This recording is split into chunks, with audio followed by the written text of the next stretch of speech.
Hello, good evening everyone. I hope you guys are doing well. I'm doing slightly better than 2 days ago, but my nose is still a bit weird. Actually, my nose is even weirder than on Sunday. I don't know how to put it, but the air smells bad. Like, fresh air outside smells differently bad. Like, the Maastricht informal flu is the weirdest thing I ever got. Anyway, this is fixed setup, right? Yeah. Fuji fixed. I need to remember how these GTEs operate at all. Well, a bit less fuel. And then let's check my calibrate. Okay, it's wheel range used by a vehicle, and we can drive. Ah, FFB. FFB on. Where is my chat? Chat is here. There we go. All right. Hi Mario. Hi Decker. Yeah, we are back on LMU, even though the whole iRacing world seems to be enjoying some iRacing, what did I say? Whole sim racing world, or part of it, well, big part of it seems to be enjoying iRacing Road America. Because, I don't know why. I think there is a big Road America event soon. I saw Max Verstappen driving, and there was James Baldwin, and there was also my teammate Jesper, but he wasn't. He was streaming, right? Probably. Hi Joao. Yeah, I'm kind of feeling better, but it's still, yeah, no fever anymore, but just the energy overall after 3 days of high fever is pretty bad, and like right after all the traveling to Netherlands and back, I tried to like quickly do the work that I couldn't do when I was not at home, and then I got the flu, so couldn't even recover from the travel, and now I'm trying to recover from the flu itself, if it was a flu. Hey Big Brenda. But it's good that we have sim racing, so we can kind of keep moving without losing too much of, what's the word? Without... What's the word actually? Stamina? I don't know. If you're resting for too many days, then you just lose all your power. But this keeps the blood flowing. A bit of movement left to right on the steering wheel, and it's good. Right, so that was one lap of practice.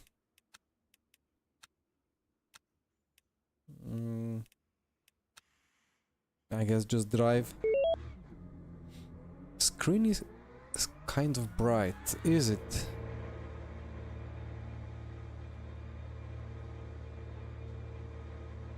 I can quickly fix it. Where is my Elgato? The gain... yeah, copy. Sorry about that. Yeah, it was set for the night racing at Spa 2 days ago. Should be good now. Thank you guys for notifying me. Yeah, either way, good to be racing with the Porsche now and then. Even though I keep forgetting what traction control levels to go for. And I also remember every time I drive this Porsche I kind of half spin or like fully spin. Need to stop doing that. Brake bias needs to go a lot rearwards, right? Wait, I have signed a button for that, yeah.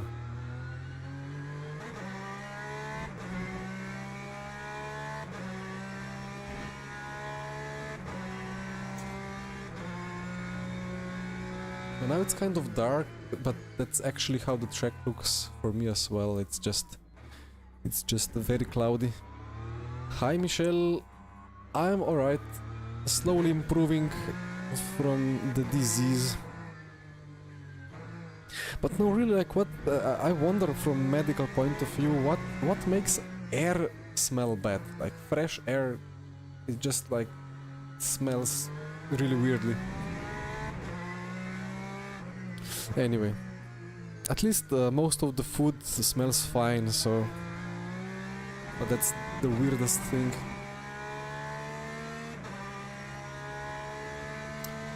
Yeah, Joao, the Acetec, I guess it was Acetec Forte, and also Acetec pedals. It's my nose, really? Yeah, well, luckily, it's easier to fix an ill nose than bad air pollution.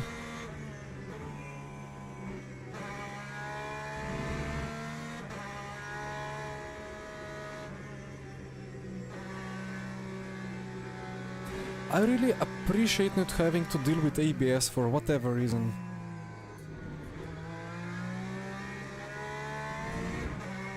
I just feel... somehow I feel better the limit on the brakes if there is no ABS. I don't know, that doesn't make sense. But...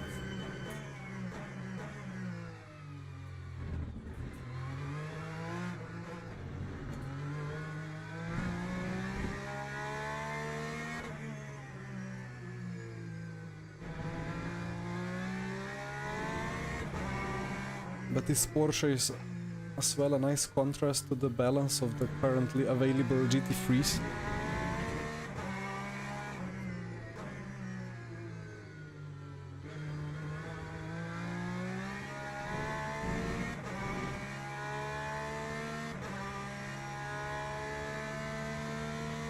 Everything smells like vinegar. Yeah, I mean, it's not like vinegar, but it smells like, I don't know, like some hospital floor or something. So, 1 second and 2/10 to find. Let's try to do it.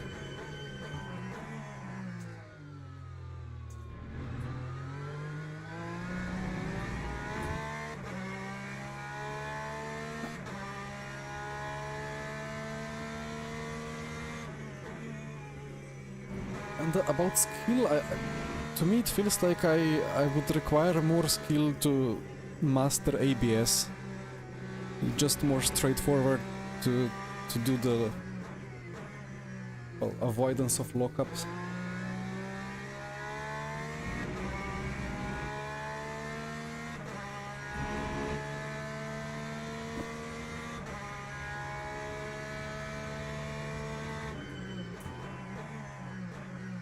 Before I lose my pole position lap because I do a massive lockup.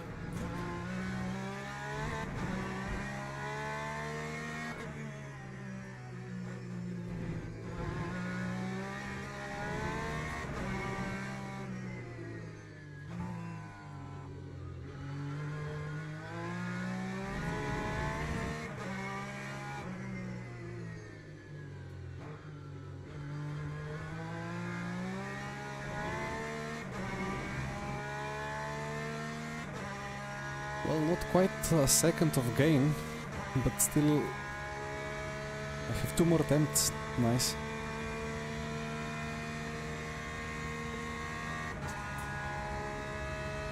Ah, it's just the P1 guy, very fast.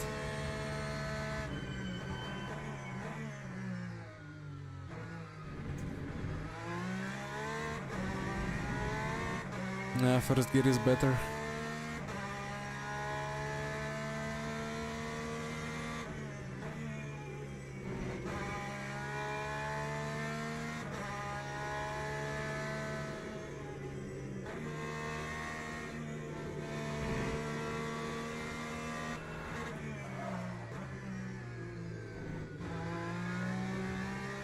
A bit of a lockup, but felt less understeery than hitting ABS so much.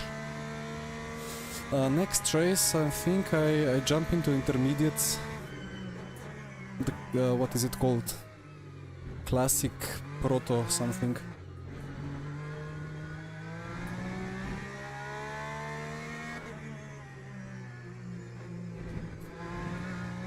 Oh, I see some purple colors.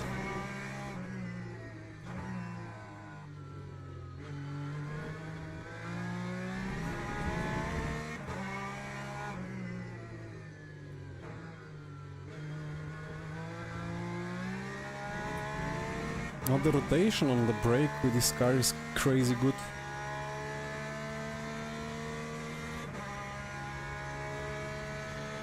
I'm still lacking quite some time. Well, one more go.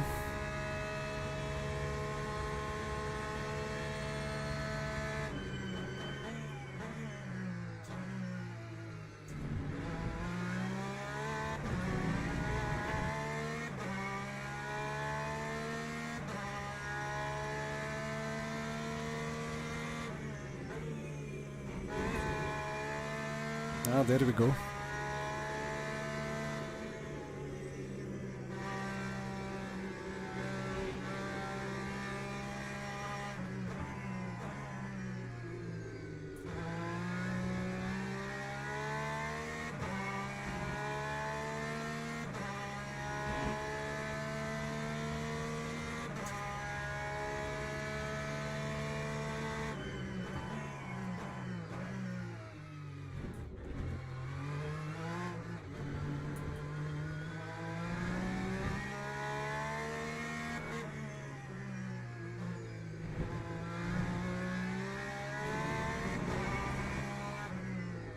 Yeah, yeah, that was a bit too much. Would have to gain 2/10 in last couple of corners, but oh well. Kept getting purple sector too. For whatever reason. Where's my calculator?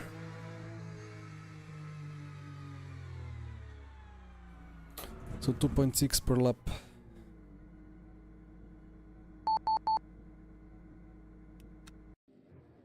That's quite a nice lap from Jaroslav. Big gap behind as well. Hi Pedro. Well, all good more or less. Apart from my nose. Thank you, thank you. Yeah, LMP2 at Imola, but it's like a classic cup with multi-class GTEs and LMP2s, I think. Hi Tsari.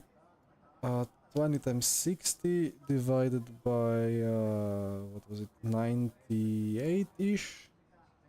13 laps times 2.6, 34, 35 liters.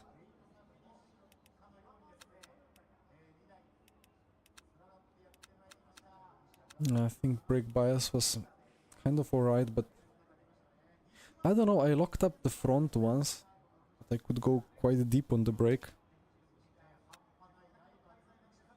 But I did lose the rear on my last lap, so, but maybe that's just the anti-roll bar issue, but it's locked.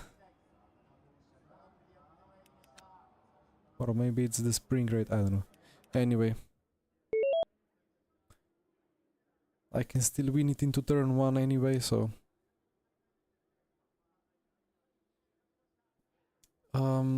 yeah, sorry, I feel better because there is no more fever. But yeah, it's just feeling weak after the illness still, but it's alright. It will get better in a couple of days. What formula? Well, I just like get number of seconds of the race time and then divide that by expected lap time, and then estimate how many laps I'm gonna get from that, and then just multiply by fuel usage.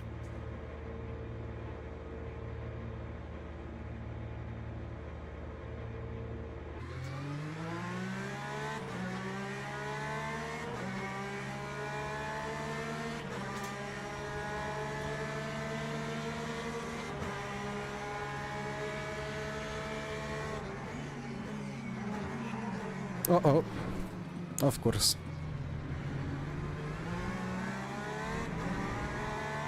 There always has to be one guy that misses the braking zone at Fuji.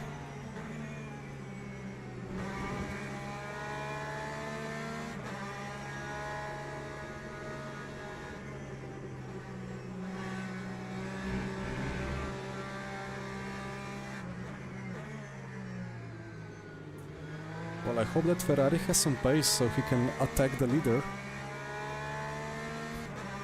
Yeah, I saw the car coming from behind into turn 1, but there was absolutely nowhere I could go to avoid.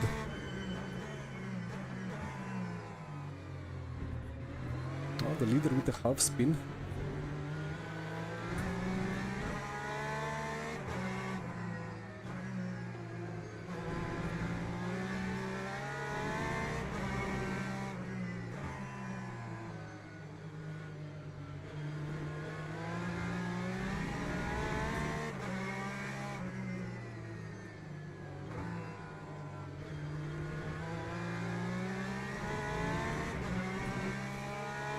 Is that Ferrari moving a bit weirdly around the track, or is it just me?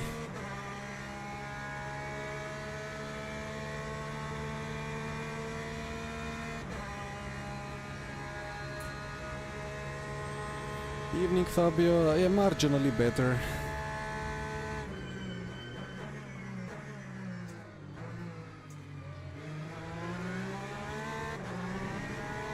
Oh, so that's a proper three-way fight now. Nice. Ooh, what? What? Oh, guys. Well, that's not a three-way fight anymore, right? Where was he going? Like, he turned into the apex like 2 kilometers before the apex. Like, that was just... Yeah, well...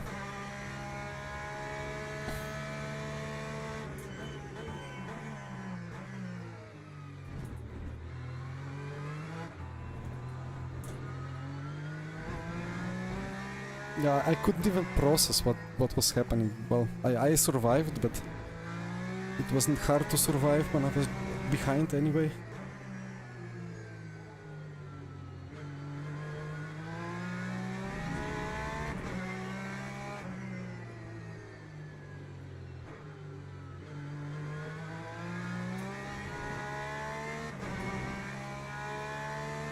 You made it look easy. I mean... That's again one of those races where for first 2 laps the most inexplicable things happen.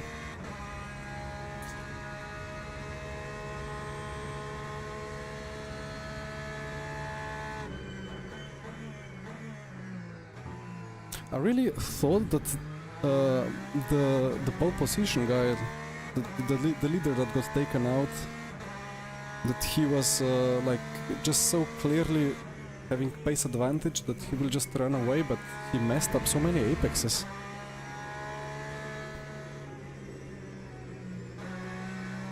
No, but really, what did that Ferrari guy do? Is that the same guy that crashed me from behind? I don't think so. Ah, that curb pulls you into it.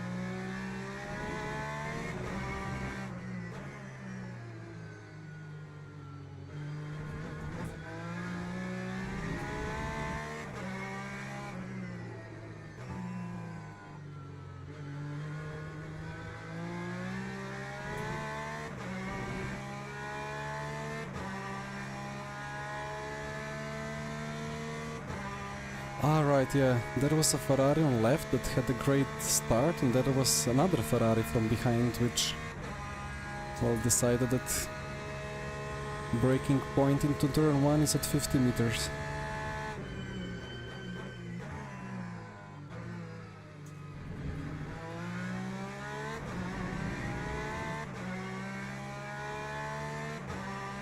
Yeah, I will actually be soon under pressure.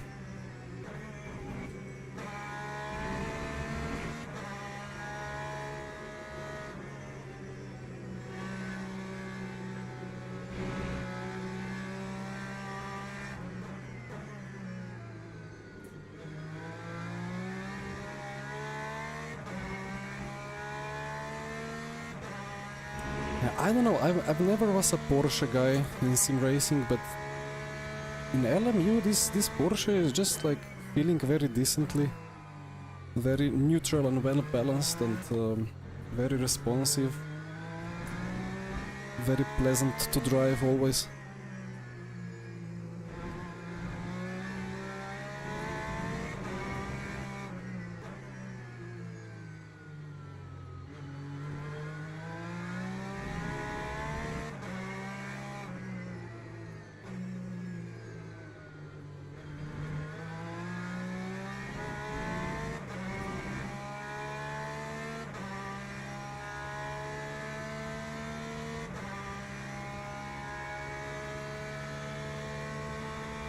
Copy, Fabio. Yeah, I was thinking about dailies in general. Like probably some weeks I will not even have much time to do dailies. But this Tuesday with dailies is just like well placed. But let's see. I mean, dailies are most fun anyway when there is new content, and then for 3-4 weeks there is always very many people and good competition at the top and so on. And now we are kind of in the, well, 2 months region after the release of the new GT3s and so on, and we are closer to the next release probably. Oops. Ah, there goes the rear snap.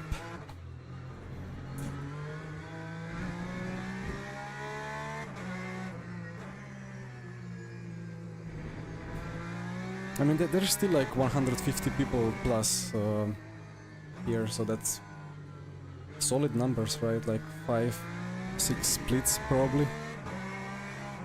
If it's 20 per split, then even more. Not sure how exactly it's split.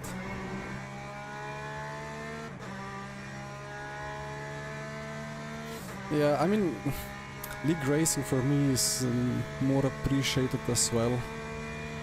But sometimes, I mean, it's just good, like, if there is the occasion to jump in and just try different cars. Like today I will not just try 3 different cars, but 3 different classes as well. Long time no LMP2, so I thought, well, why not try it out?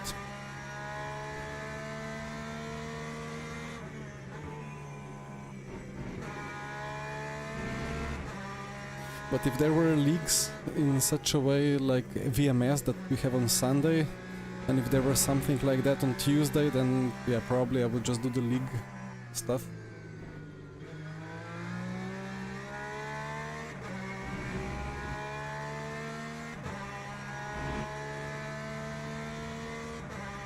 But then again, in LMU, with the absence of leagues for quite some time, suddenly some time slots of dailies or of weekly races just became kind of unofficial leagues.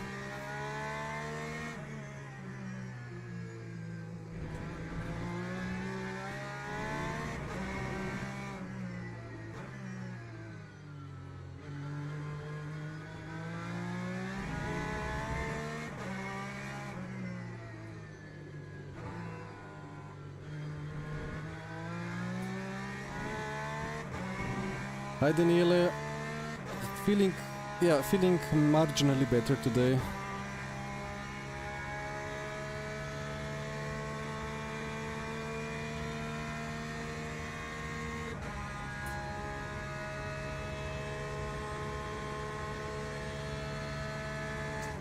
Have you guys seen that teasing about some marketing mail coming?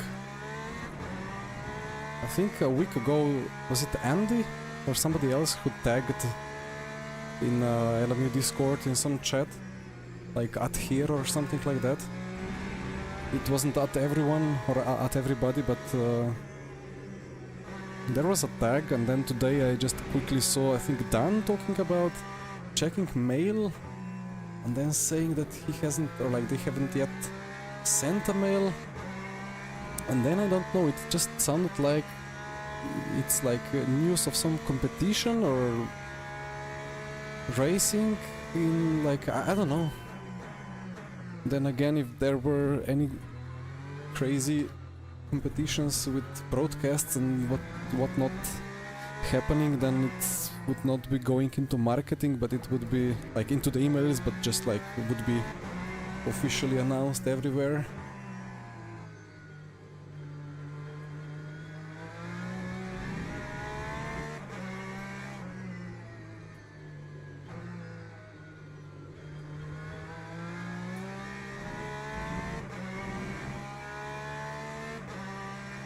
Chat is cut off at the bottom. Oh no.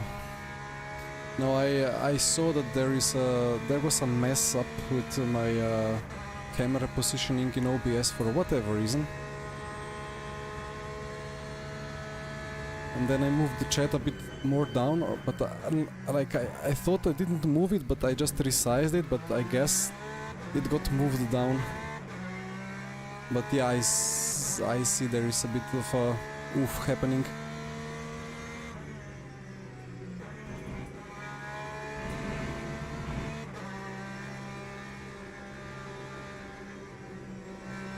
I will fix.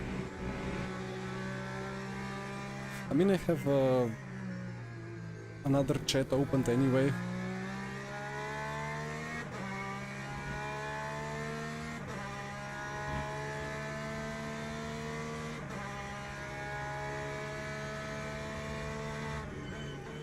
And about LMVS, at some point, if LMU goes like that and gets extra releases of new GT3s and of many shiny new features, then no reason why not, right? But it's not gonna be run in early access, that's for sure.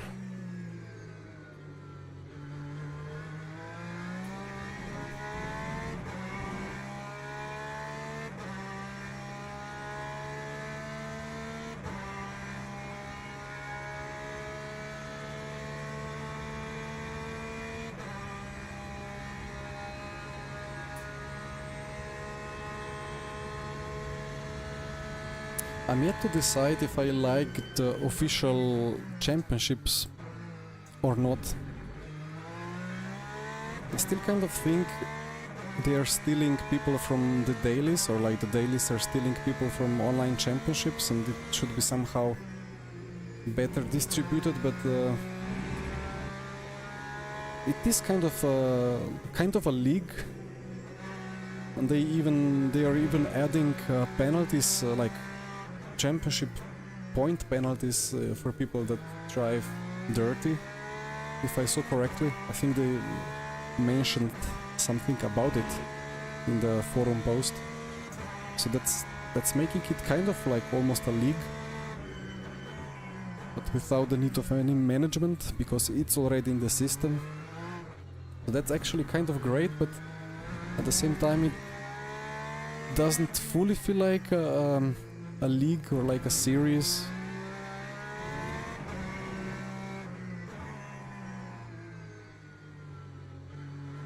So, well, I got much more excited from VMS Pro series rather than the championships in the online system.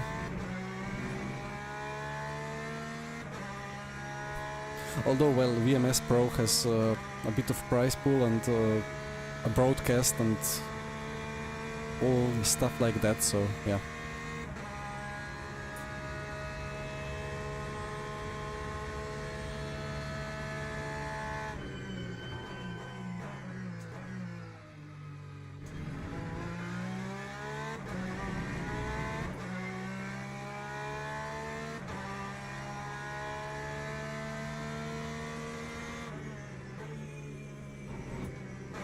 There should really be some streaming of the big special events or like the big championship races.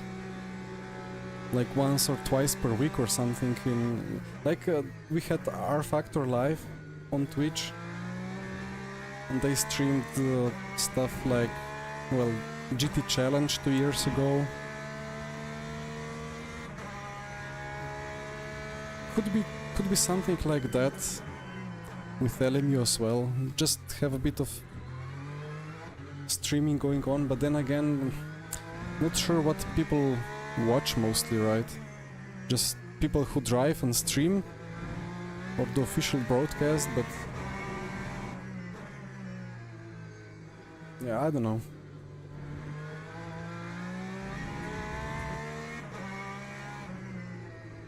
But I assume for now, since it's still in early access, the resources have to be spent better anyway.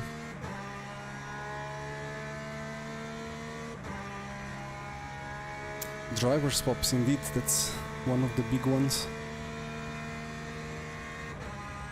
Unfix the tire, unfix the rain. That's the biggest ones for me.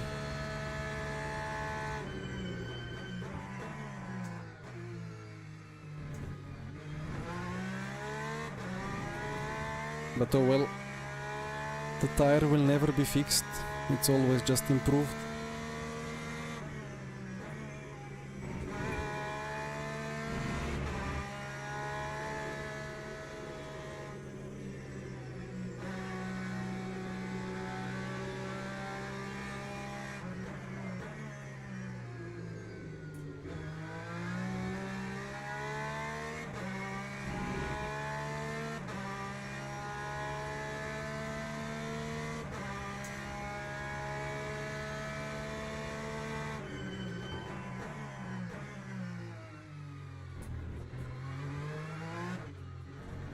Yeah, I mean, I find it really like a good idea to have kind of some official channel and just stream something there. If it doesn't bring in the viewers that much, it at least incentivizes people to race that thing more. But then if more people race, then more people watch anyway, or if not others, then people who raced just replay the stream if available. I mean, R Factor Live channel always got like kind of good viewing numbers. Well, it wasn't in thousands normally, apart from that time that Verstappen raced. The Le Mans 24 before the actual Le Mans Virtual Series happened, that one had kind of good clicks.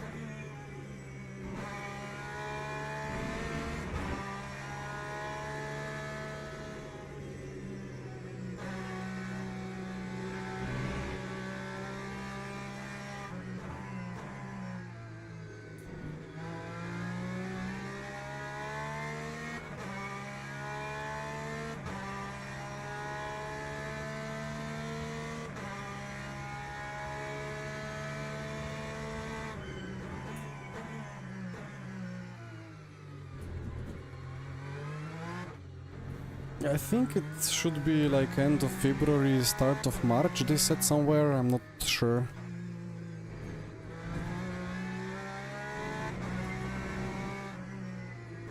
But, well, I mean, even without any extra updates, it's gonna be surely some GT3s and a track, probably. Still waiting for Qatar.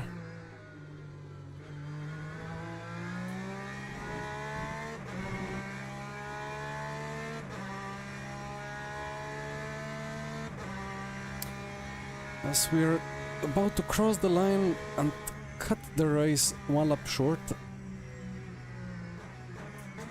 What a weird race. That happens so many times. Lap 1 and lap 2 everything happens and then nothing happens anymore. But let's quickly check the start.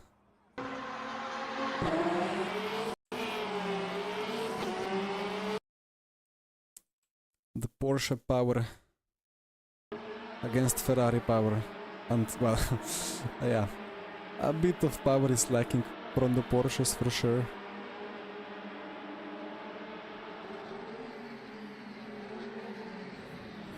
I I mean, yeah, I kind of collided with the Ferrari on the outside, but like I was just looking at the radar and seeing that big red thing becoming bigger and bigger, and I was just reluctant to turn in.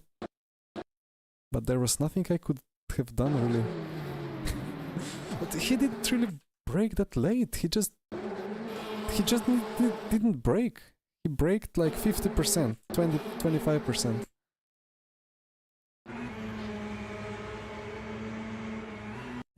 Breaking point is fine, but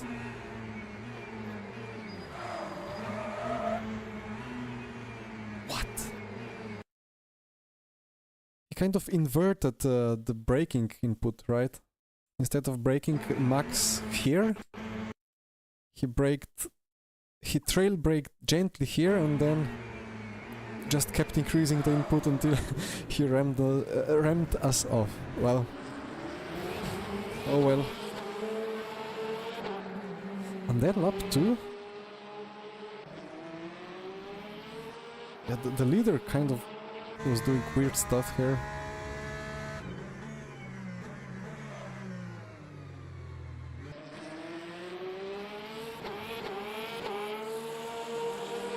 Yeah, oh. What?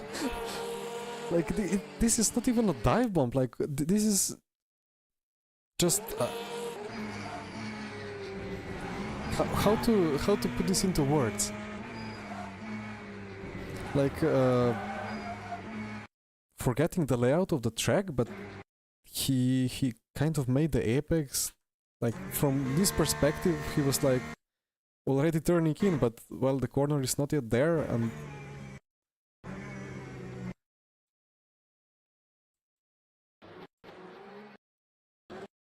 just trying to understand. Just trying to understand.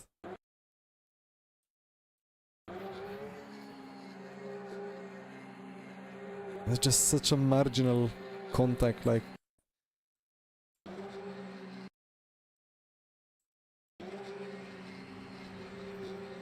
Yeah, it was still pretty significant overlap.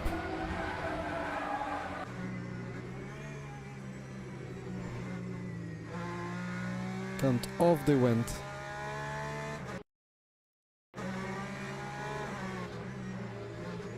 Oh, that must have been fun here.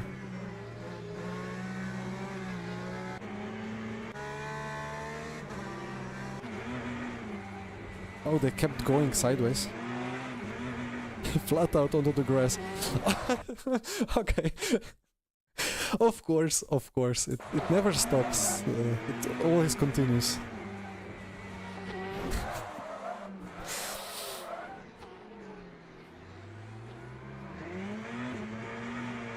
Should they keep it rolling?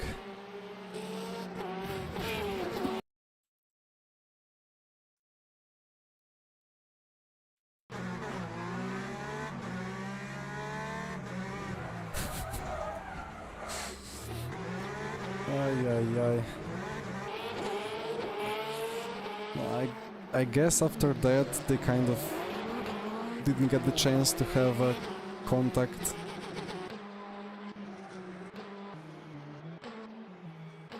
Anyway, let's find the next race. Oof. Well, in iRacing, that grass is like legit racing line. It feels like some curb. Plus 0.9. I gained more for this beginner race than I gained 2 days ago at Spa for the special event. And I finished second there as well. I mean, okay, I won here, but still doesn't seem right. Ah, I'm already signed up here. Nice. Yeah, there was a bug before I was signed for the beginner race 2 times for the same race. I kind of feared I'm gonna get destroyed by the system. Should I go for a quick practice here? This is open setup. I have one setup saved for LMP2 from Sebring, I think.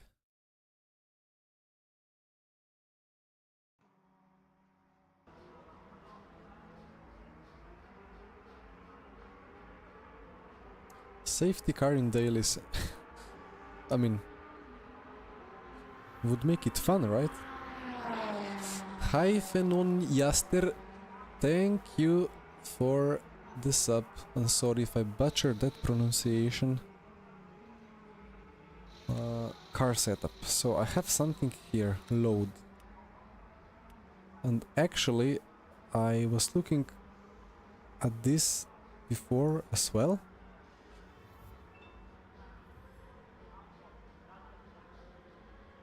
I still get two notifications, like one time I hear sub alert with a name and then it just replays the same alert. I don't know why. So this is the data from one lap that I have done. It seems like the rear is maybe crashing on the ground a bit. Maybe let's increase it a bit.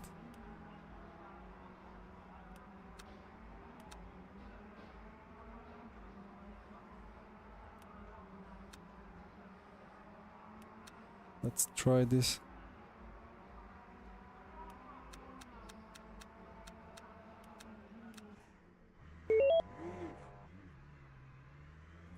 Oh. Let me put my LMP2 380 wheel range.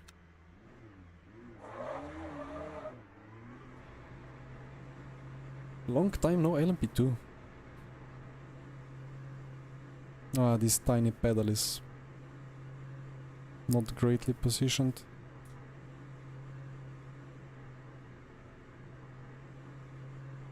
Nah, it's fine. Hi Ducat.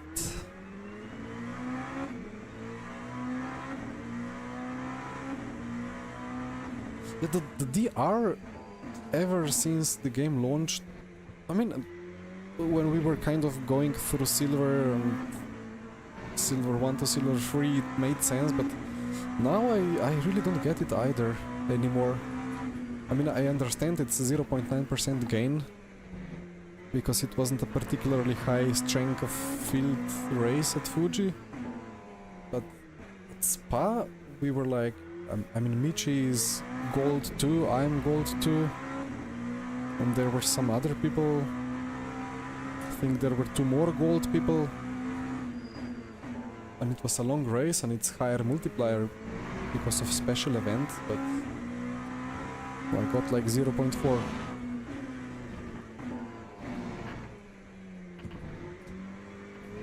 I've read in Discord that now the devs are officially claiming that LMP2 is not bugged, but that it requires work. Oh, that's a cut. I've been reading complaints of people that it's not been chosen for the championships, for any of the championships. And then the devs wrote back that it requires further work.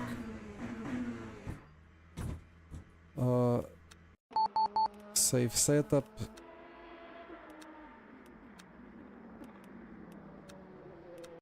And let's join event.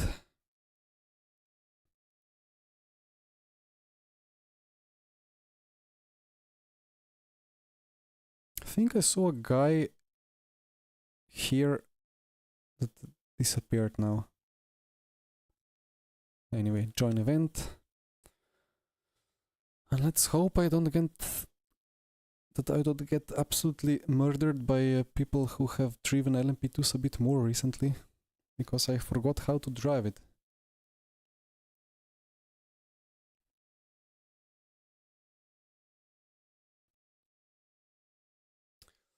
Safety car in RF2.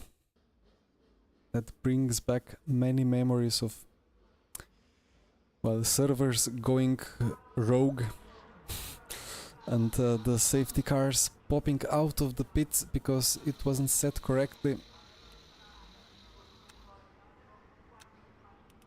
And all the things like that.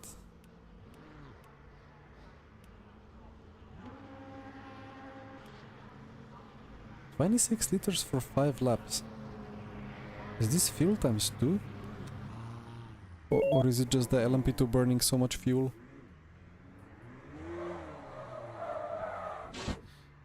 Oh yeah, it's bugged, it needs more work.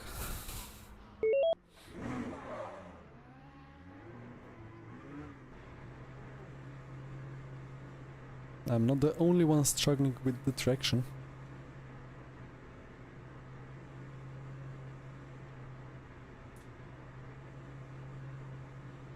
%90 instead of 100%. It depends on the car. I figured out with the new GT3s that you cannot even use 90%. Even in the straightest of grippiest straight braking zone, if you go 90%, you'll still activate the ABS quite a bit.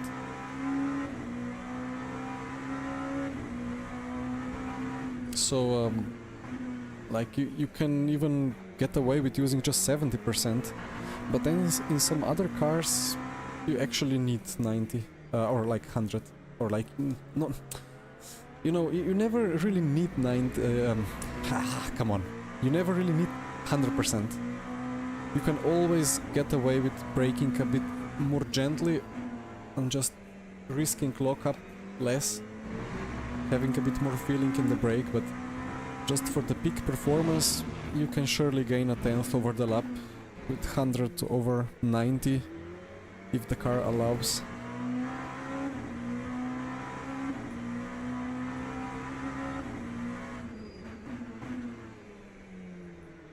Kieran, you use more than 90 in GT3?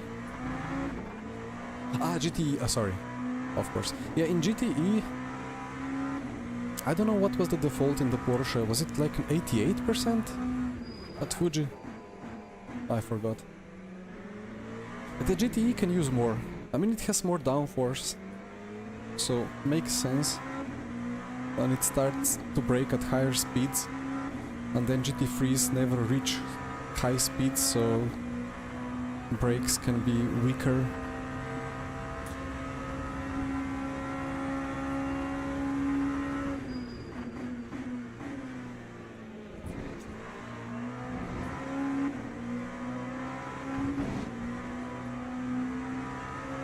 The setup seems to be kind of working. This is a stiff car.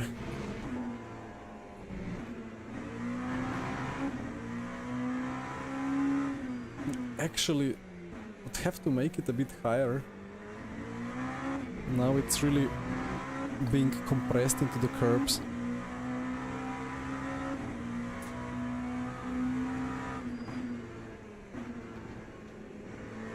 Understeer. Are the tires still cold? Kind of. That's a track limit.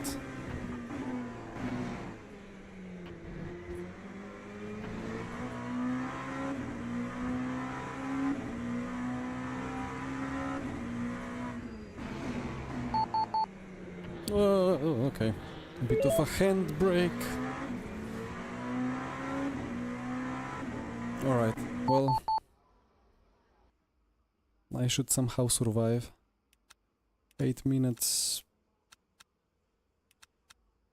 I guess 5 laps is enough.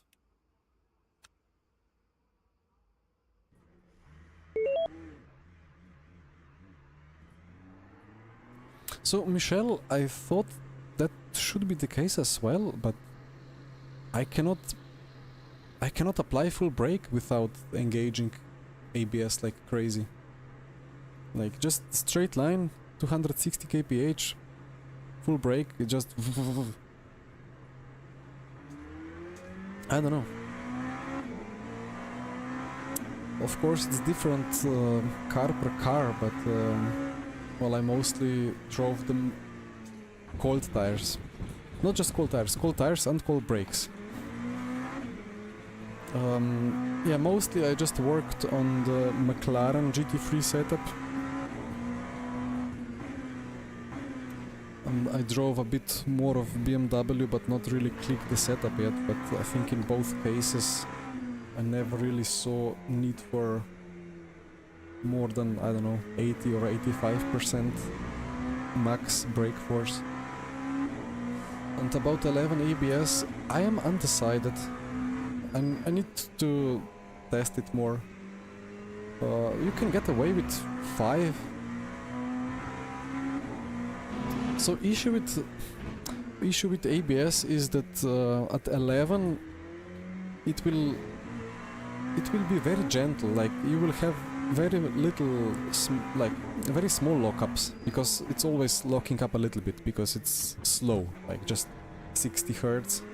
So it's kind of locking very quickly, but it locks up in very small peaks with 11, but it just activates way too early, so then it restricts the driving. But with 5 it activates later, but when it actually activates you just get the biggest overheating and the biggest lockup, and I don't even know what's the best thing to take. I think I raced in that race, which I won with 1 stop less at Interlagos. I think I used 5 or 6 ABS. But then again I was lift and coasting significantly, so the braking zones were less aggressive.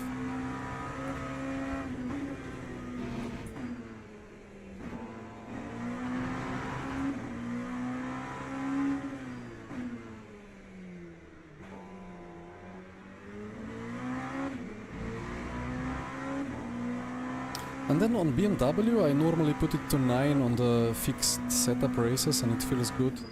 I think McLaren always felt like that it can take less. Hi Ayus.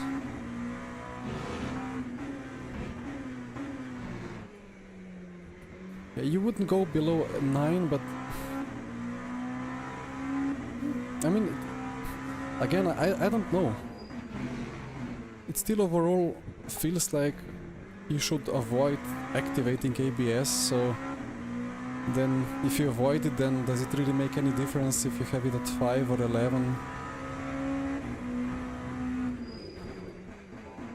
As long as 11 doesn't restrict you before it would even lock up.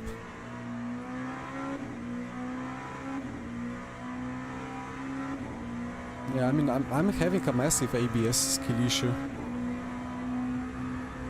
I just cannot adjust the brake through the corner without panic braking and just going hard into ABS at some point.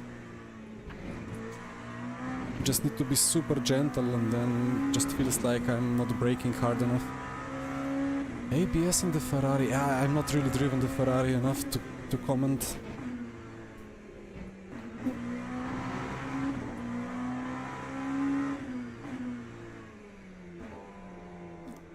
I'm all over the place with this LMP2, but for now it seems to be fine for P1.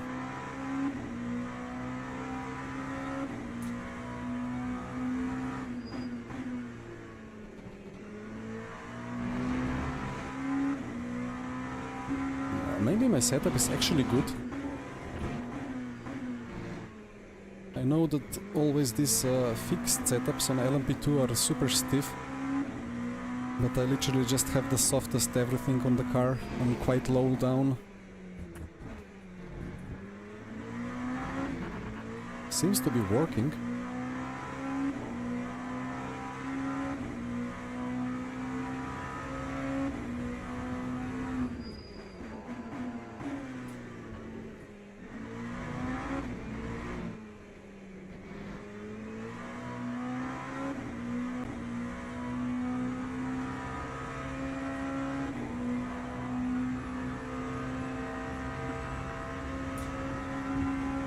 Well, not P1 anymore.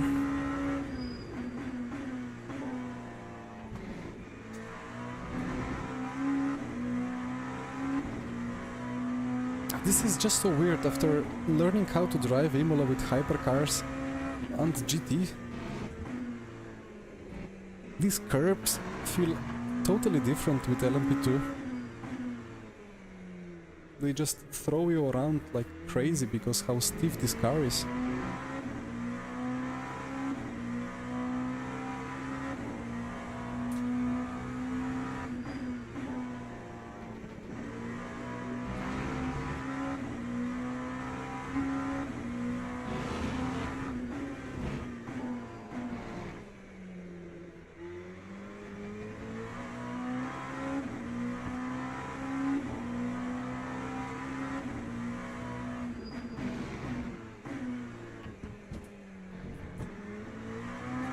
Yeah, well, Michelle, I absolutely agree. I think it's...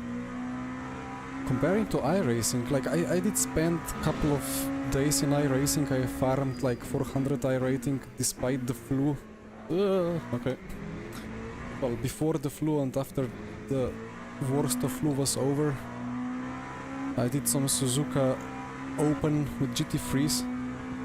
And in iRacing it's very important what you do with ABS. But you cannot feel it at all, like there is nothing, no feedback about it at all.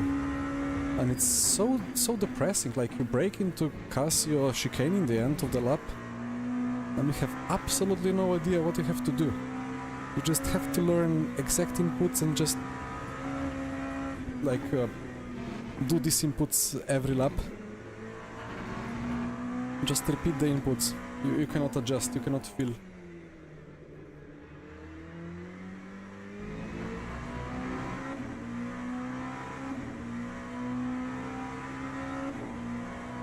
That delta is crazy. The grip keeps coming. I mean, tires are still gaining temp.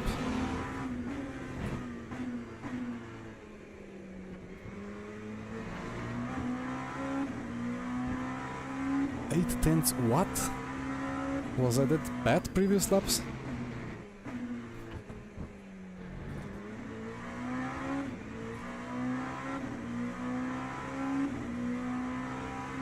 Yeah, I mean, of course iRacing has to be mentioned, right? I mean, I mentioned iRacing at Fuji already because the grasses in iRacing can be taken. Actually, that's one of the most... Is that a cut? No. One of the most hilarious things that I learned in iRacing, like going into Suzuka into 130R, you have to put like 25% of the car onto the grass. And then, because the grass just opens up the corner, like literally everybody, like the highest rated drivers, they just put the right wheels on the grass before 130R and just, well, lift, apply a bit of brake and into the apex of 130R, like...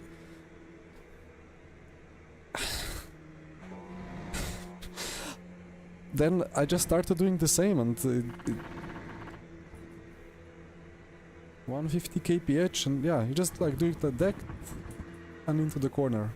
I mean, it works in that corner for some reason, not in most other corners, but still feels doesn't feel like... Why is that drainage there?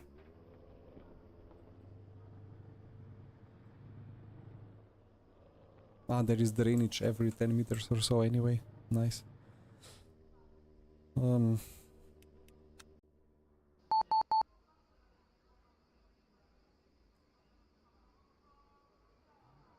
Grass dipping with F4.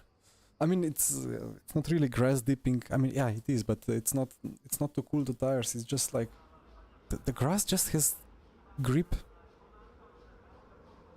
The car eats it. All the bumpiness is not a problem.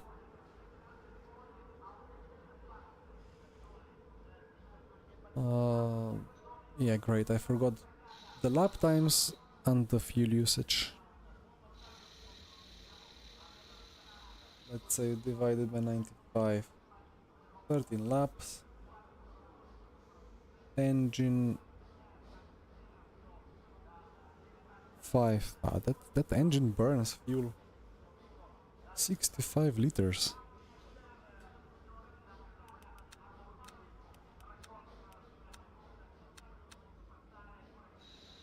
Eh? Is this times 2 fuel? I'm confused.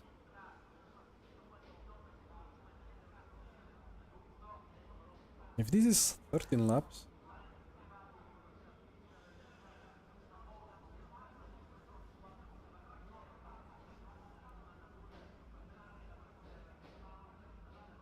then I have to fuel save.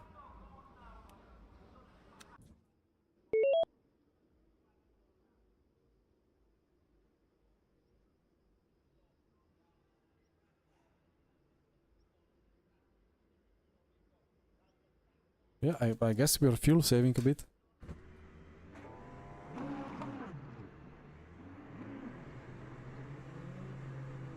Two X same as... Ah, copy done, thank you. And Mile... Yeah, thank you guys. I thought... I mean, in the past this car always had like big fuel usage. But I thought that it's a bit weird. Weirdly big.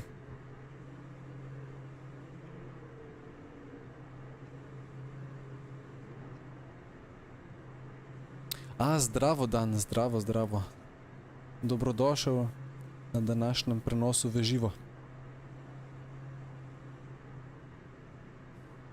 Right, where is the green flag normally here?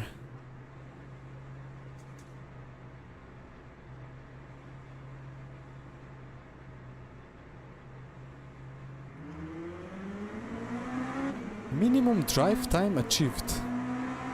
What is that supposed to mean?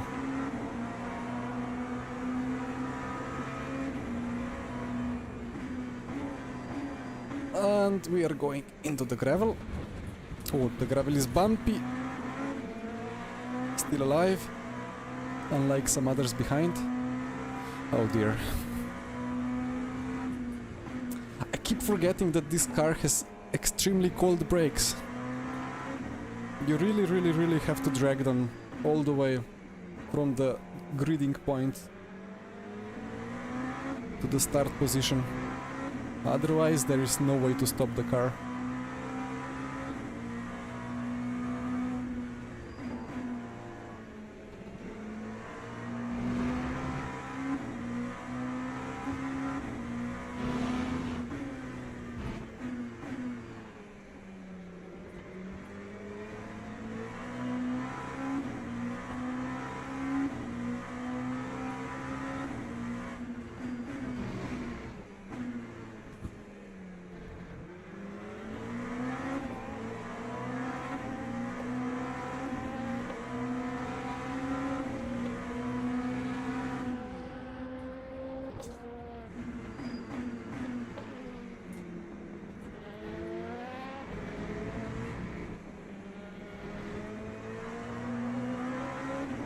Don't spin.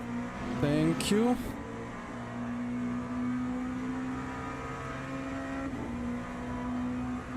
So that was too much fuel. I have to save a lot more.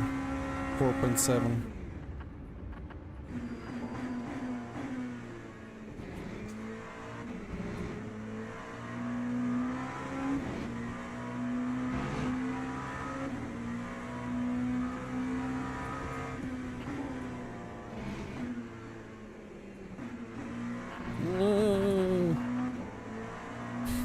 When you are used to racing lines from GT3s who just eat the curbs like they don't exist, and then you try this car, you just get surprised by every curb.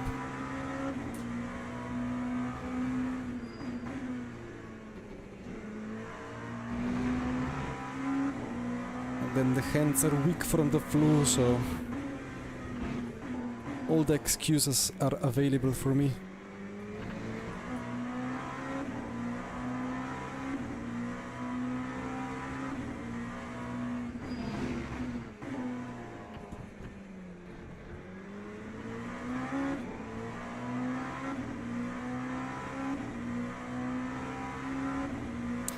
I see about ACC, yeah. That's my ACC experience. I could never feel what the car is doing at all in ACC. And if I finally learned and did a corner and felt good about it, Delta was bad. Or I failed the corner, completely messed the line, and the Delta wasn't bad. Just no consistency at all after a couple of 100 hours. Yeah. I'm still waiting for somebody to actually teach me how to do Kunos GT3 cars. Or, well, actually I'm still confused why I was fast with Formula cars in AC1. I was really fast with that Lotus Exos, but anything else I'm like literally 1 second of pace for no reason.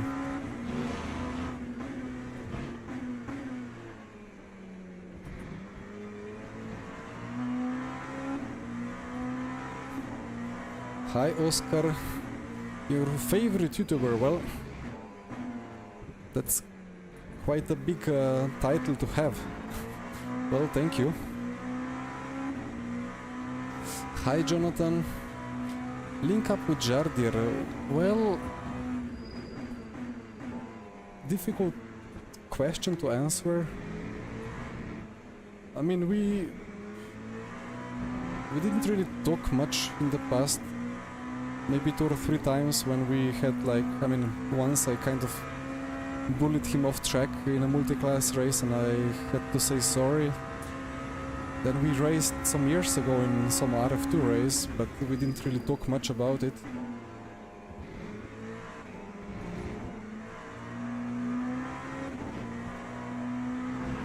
Really not sure how to just link up and so on.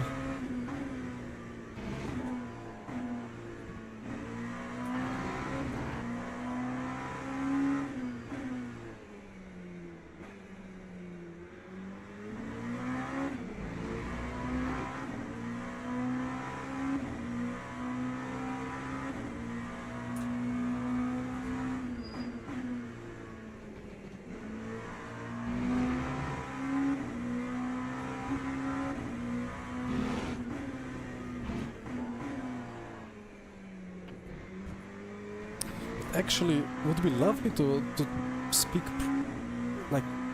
to Jardir about ACC, to have him actually explain wow, nice corner, how to be fast in ACC, because all the people that I know around me, we all share the same thoughts about ACC. We kind of just want to uninstall it and forget it forever and never have to deal with it again, because it's just so frustrating to drive for all of us. All kind of top-ish esports drivers. So I would love a perspective from somebody who has actually done thousands of hours and has had successes.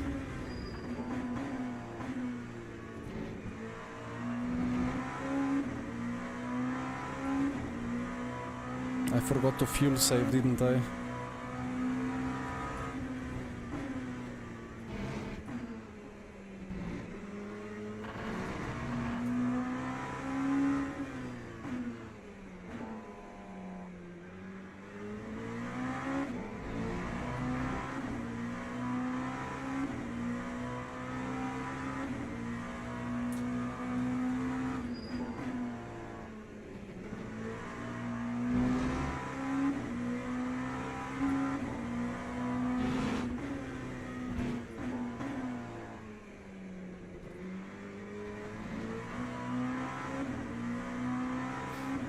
He's a salesman.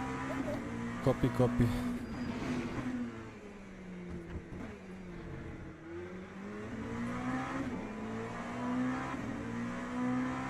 But yeah, Jardir was really good. I mean, he even in RF2, I remember, like, he was very much on the pace, and that just makes me more jealous of all the ACC people who are fast, because they arrive into LMU and they are on pace, kind of. And then I try to go quick in ACC and I'm nowhere. Just feels like there is only one way move possible. Which would mean that ACC teaches you how to drive different sims, but RF2 teaches you just to drive one sim.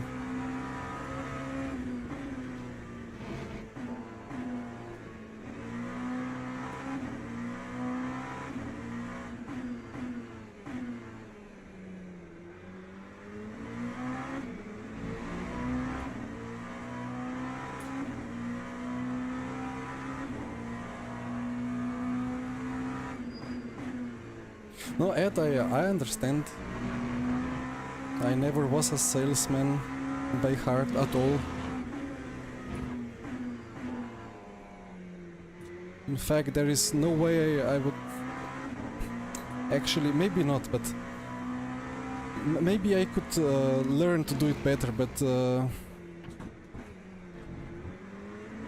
maybe I'm too much of a perfectionist to be a good salesman. I will always find issues which will make me doubt anything.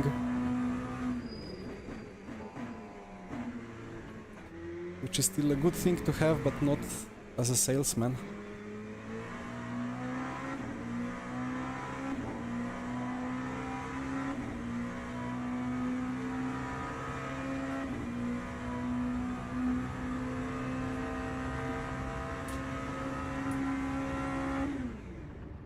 I'm still not fuel saving.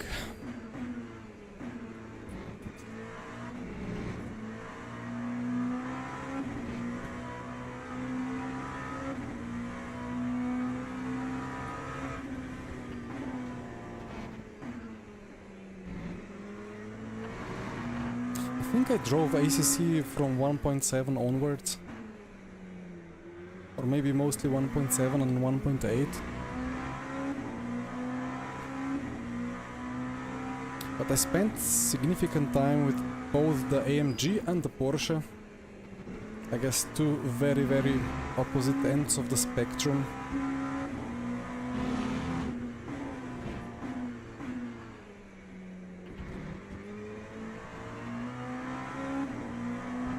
And I got to test setups.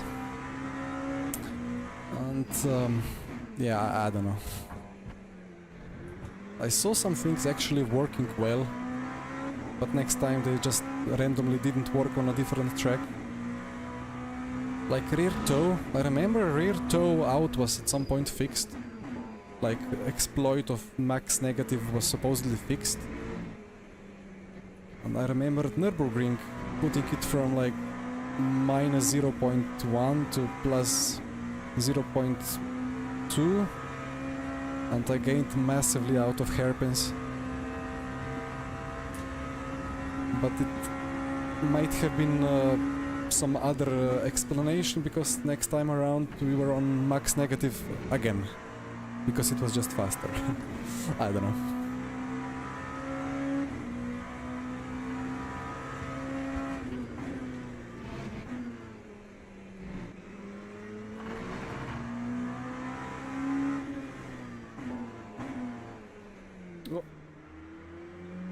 A great time to have a rear snap. Yeah, no suspension, but also no like tire kind of spring and rubberness and dampiness. Just yeah, just feels like the whole front of the car is just made of wood. Anyway, maybe I will understand it one day.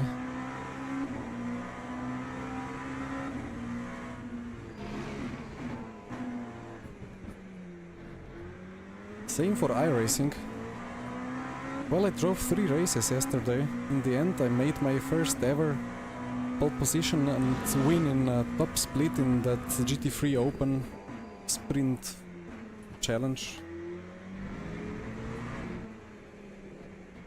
But I still felt way too off to stream it, so happens. iRating gain was good. Also, I'm proud to have been absolutely dive-bombed and murdered by Sven Hase, the 12k iRating guy. out-qualified me by a tenth, binned it at turn 1, caught back up with me. Oh, catch it, thank you. Rip. Well, back to Sven Hasse. Caught me back, launched dive bomb from absolutely nowhere into the Suzuka sector to hairpin. If I turned in, I would be absolutely murdered. So I didn't turn in, left more than a car width of space, still got crashed into my rear. Almost lost the car, but he made the apex and drove away. I was like, good race in the end. And I was like, well, I mean, could have made it a better race than this. But then I got educated that this is how iRacing people drive. Some of them. I wouldn't dare making such a dive bomb in LMU or RF2 even. Well, LMU doesn't have Suzuka, but...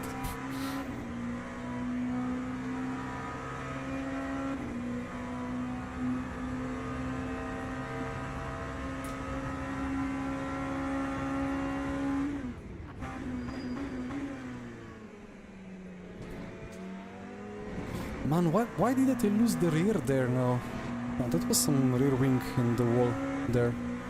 But, like, it was this curb here, like, previous lap, it just pulled me into the left side. Not great.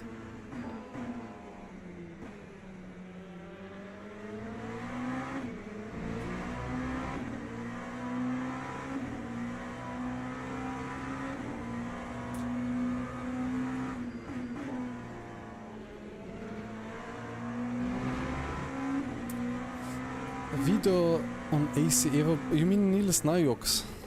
I don't know what to think of him. I kind of want to listen to him for his explanation of the physics, because he knows his stuff. But at the same time I don't know at which point he is becoming partial because he's paid to do it.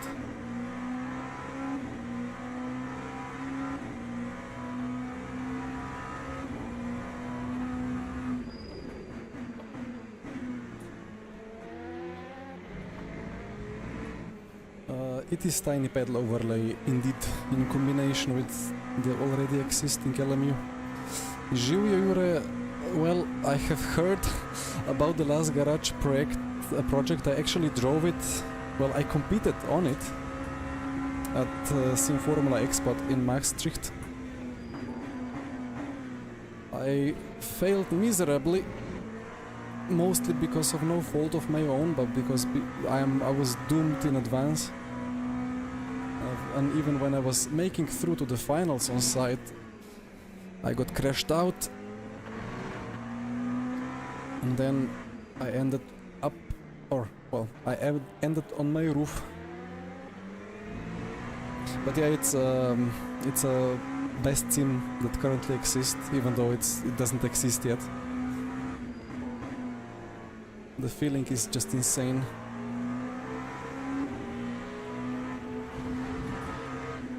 Yeah, my brain is still full of flu.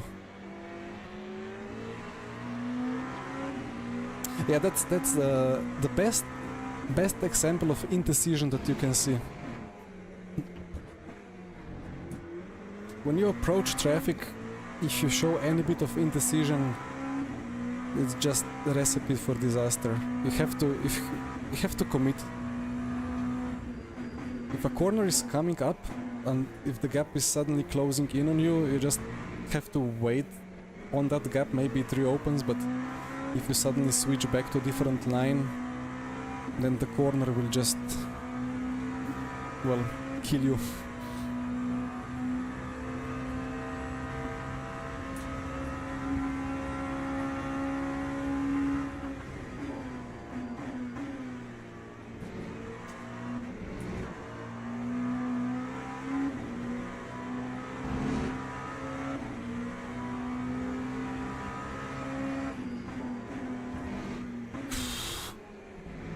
That was marginal, but had to be done.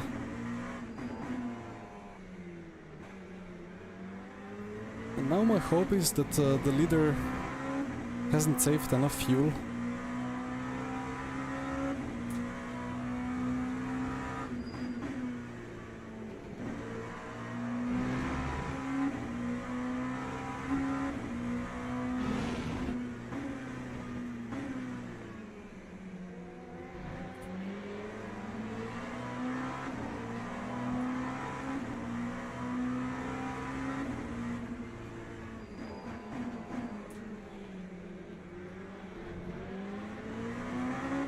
It's crazy how little acceleration the LMP2 has compared to the GTEs. Is that a bit of lift and coasting there?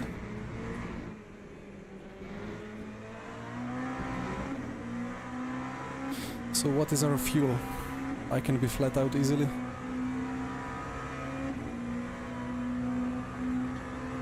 Yeah, let me try this lap and then maybe I say one more word about the last garage and so on.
Ah, he got a great exit.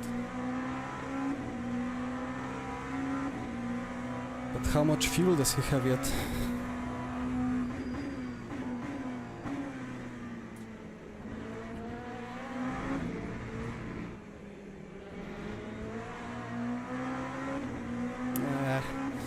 Well,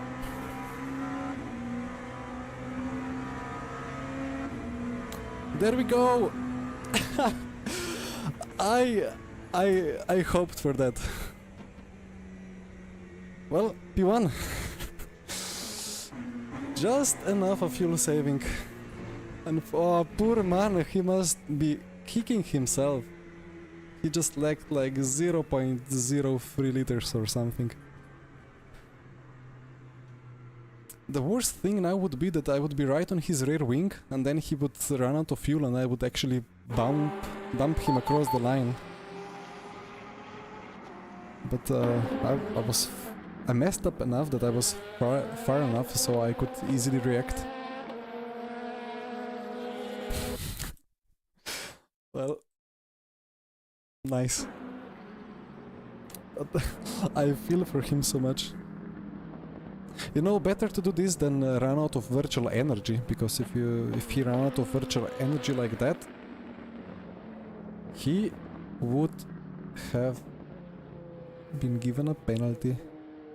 I just want to check the moment where I lost the lead, because that was... It was here, yeah. Huh? Ah, the bug. It's still there.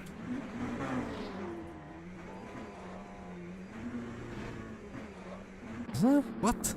It wasn't even...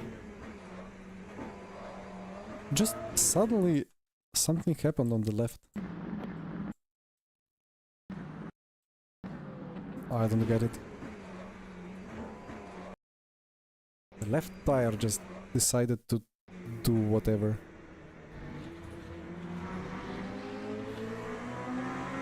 Okay, well, let's quickly jump over to the VEC experience.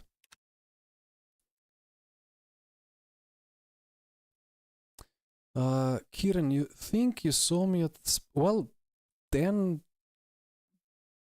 we must have seen ourselves first, for sure. I mean, there was quite a few like sim racing people, but I didn't really recognize any of them. Did the rear left bottom out? Actually, we can check. Let me just quickly register for this final one.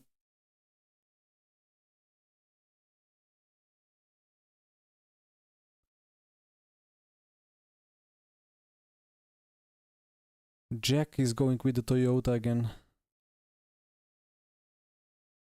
I was thinking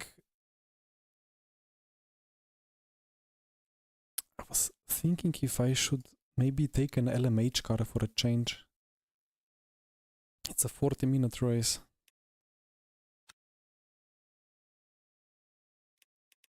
What if I go with the Peugeot again? Maybe even the one without the rear wing. Although I don't really know how to drive it anymore.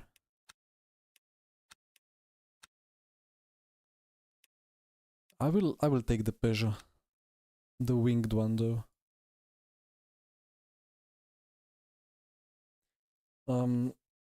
Then let's quickly check.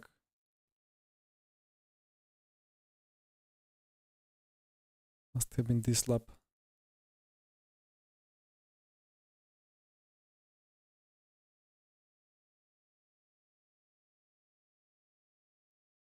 Tires, wheel spin.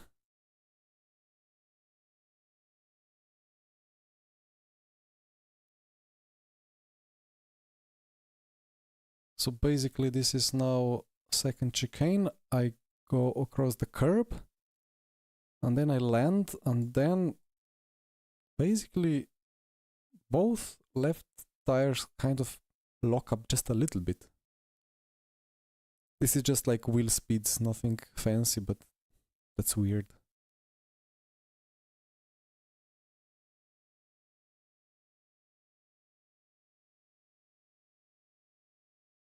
What is this zigzagging on the surface?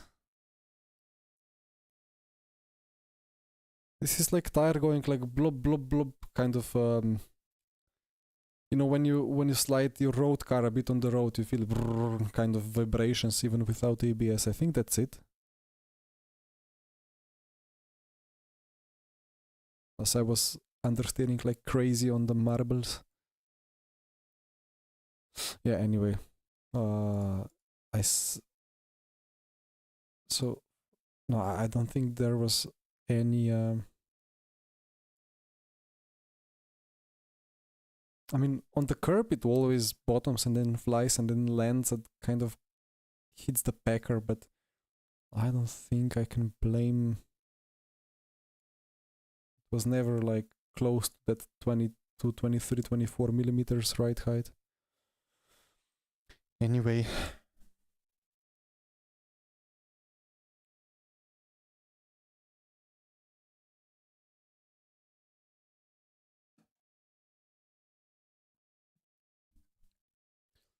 Lavanas, this is Motec.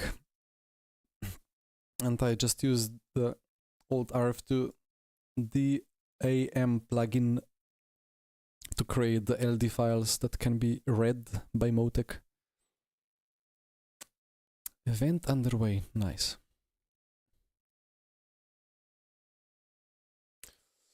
Hi Davi. Yeah, I thought I maybe saw you on the list when I was checking before, but that's a nice number for an intermediate race, right? Adam Shipstone, hello, nice race. Yeah, I kind of ignored the chat a little bit. Yeah, it was not enough, I mean, almost enough fuel, right? I hoped I could push you into being unable to save any extra fuel on the last lap.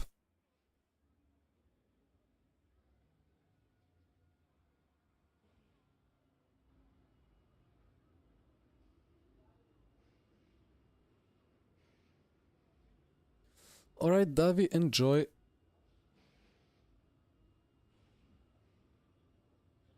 Adam, I lifted and coasted quite a bit in the first laps.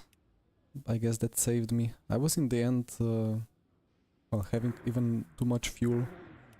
Could have like 0.2 less. But well, you had the pace, I messed up. How many laps? 40-minute race, wait. 40-minute race times 60 divided by... It would be on average like 325, 326s. So that's 205. Probably cannot go less than 12 laps.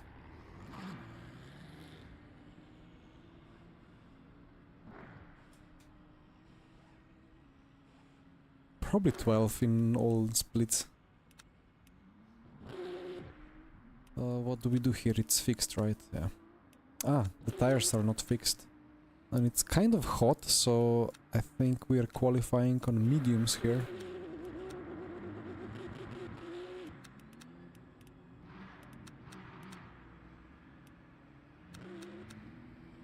And then for qualifying, it's 8 minutes. Is that 2 shots?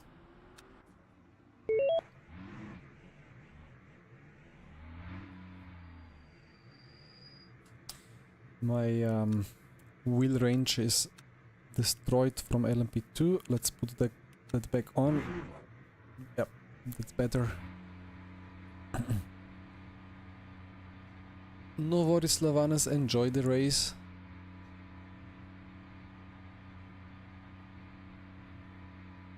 Lambo. Well, Lambo is difficult to figure out anywhere, not just at Le Mans.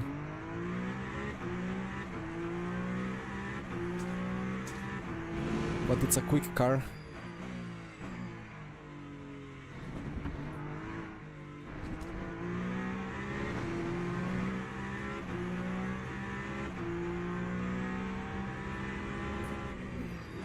That goes so fast. After driving the GTE and then the LMP2, this just flies.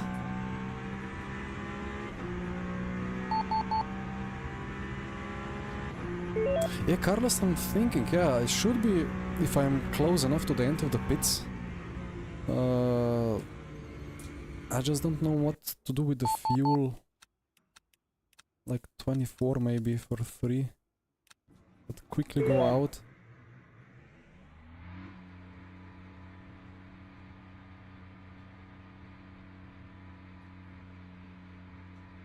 Yeah, 8, 16, 24 for 3 push laps. Yeah, should be alright. And then I'm in the end of the pits now, and it's just about to go green.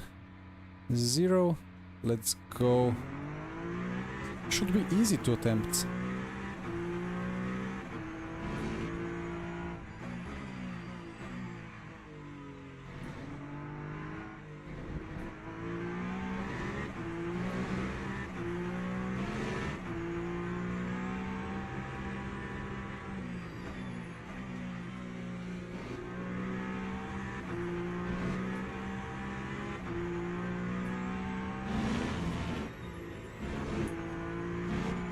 This car is just one of the most pleasant hypercars. It just drives so nice.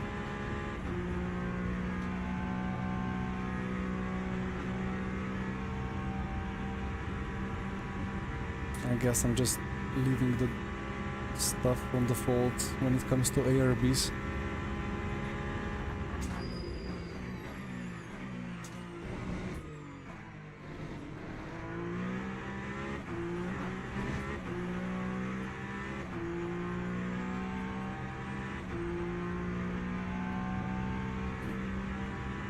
I did say I'm gonna speak more about the last garage sim, if there is still interest. But I mean, there is not much to be said because basically we know about 2 tracks and 3 cars. the Bridgehampton, the Anglesey, and then well, the two historic cars. Was it the Ford Escort, or like the touring car, and then the old F1 car that was used for online on-site qualifiers, and then of course the BAC Mono R.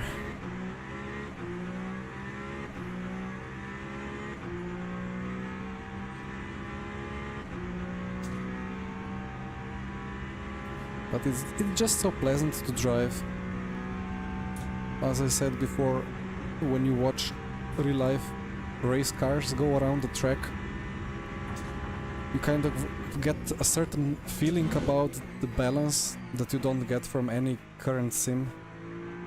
Apart from sometimes Le Mans Ultimate for me, some cars like the Ferrari feels very, very realistic sometimes. But yeah, the last garage,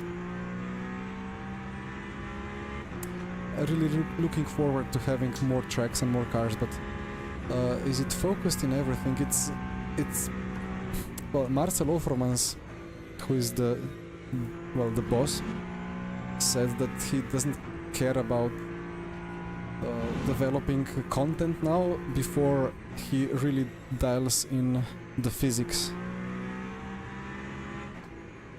which is what currently iRacing should be doing, or Kunos, but they are not really. Okay, why is... It's fuel times 2!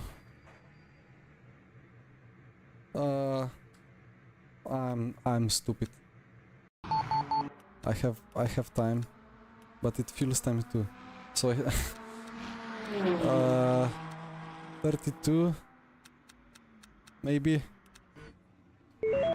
Oh dear. I keep forgetting. Dan told me before.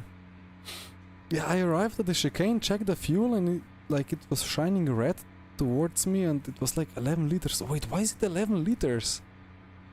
I started with more than twice that. Well, we will get one attempt, hopefully.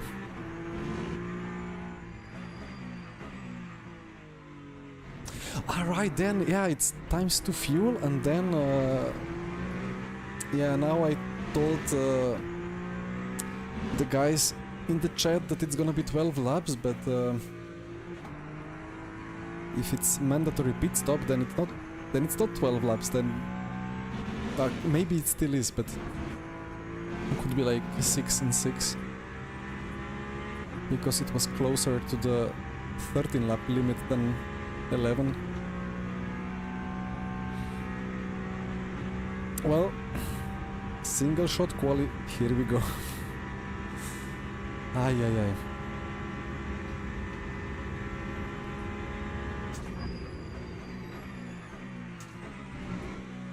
Well, at least I figured out before I started the lap, because there was just enough time for me to box. Yeah, well, Domi happens sometimes. 2 out laps and 1 hot lap.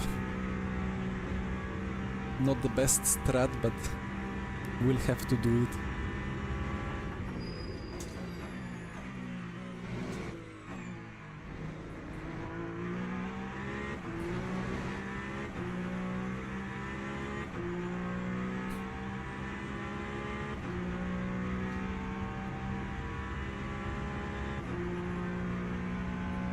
Did they change the power cut in the setup? Like it's... feels like it's a bit tricky on some exits, or not aggressive enough.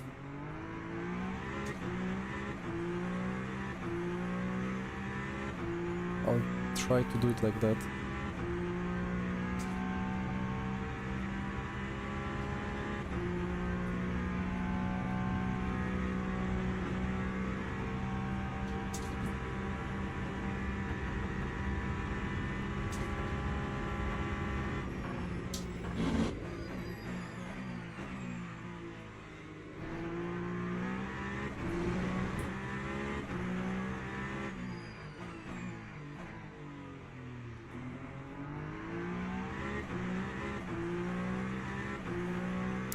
Adrian, there is a massive difference in fact.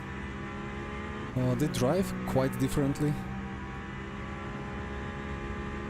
And well, with the 23 Peugeot we can kind of feel that there is lack of rear wing, but then at the same time it's mechanically quite understeery, so when it comes to anti-roll bars you have to go like very soft front and then very stiff rear. I think I remember driving with like 1 front and 8 rear even in the wet. It was quite understeery. Anyway, fuel seems good. Let's not cut it.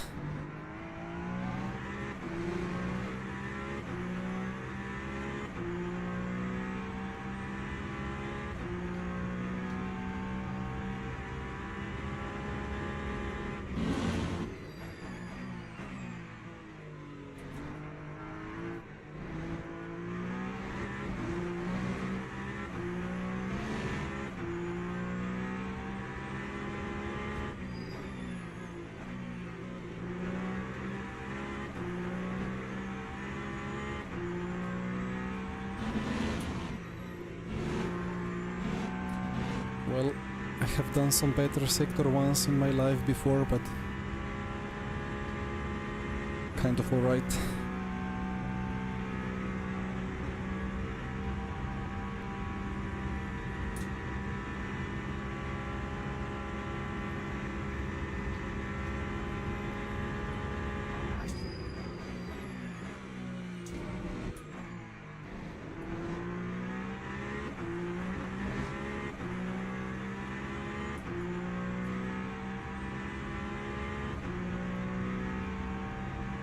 But actually, Adrian, the biggest difference is that the old Peugeot deploys or starts deploying the hybrid on the front at 150 kph, and this one does at 190.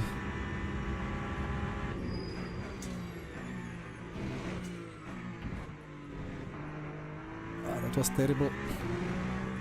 But you can really feel it when the front deploy kicks in at 150, because that aids with traction significantly.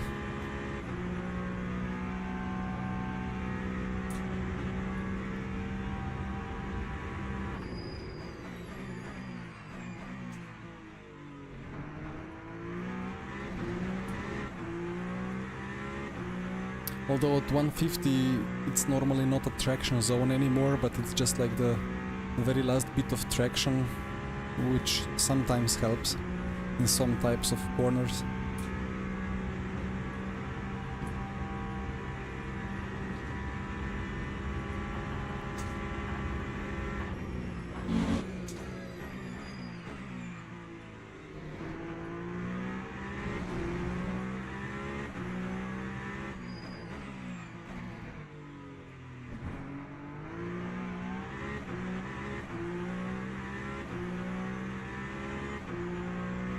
Thought on Cadillac, on this current tire model it's a really good car, but because the tire model is too forgiving.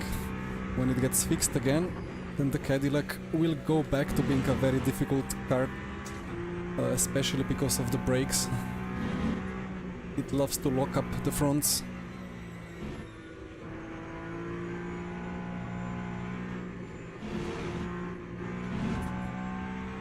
Bit of understeer.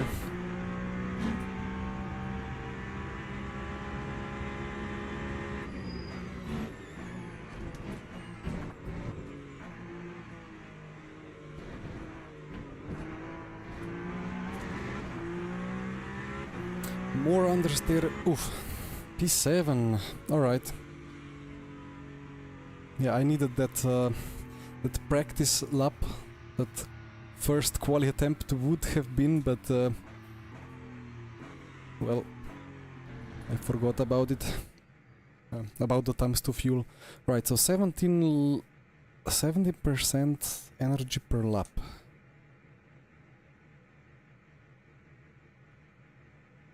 We'll need to save a little bit to make it 6.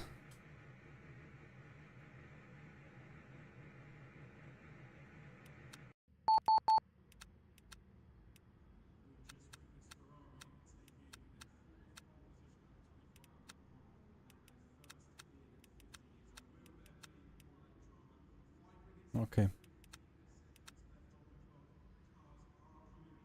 Well, let's save some fuel.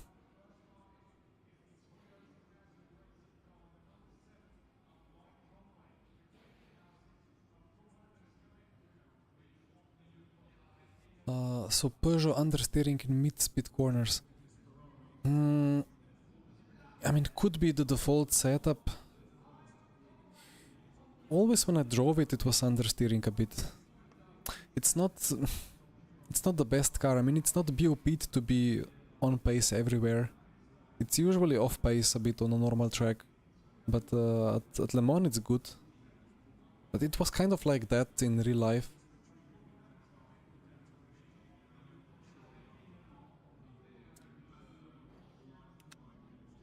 Ah yeah, the skill issue about the 10% that matters the most.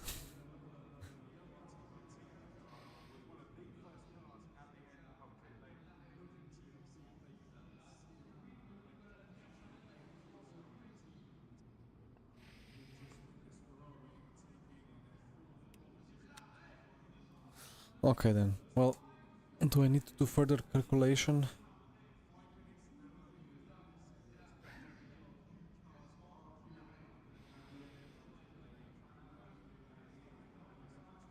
It will be 12, it will be 6 and 6. And I just need to nail the fuel. And not get killed at the start.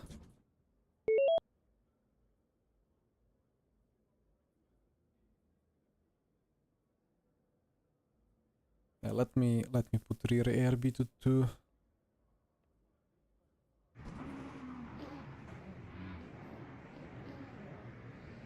And that brake migration all the way to the front.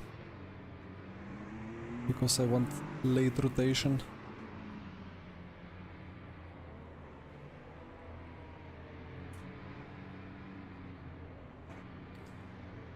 My thoughts on Lamborghini. Lambo fast, Lambo tricky, Lambo slightly bad on fuel sometimes.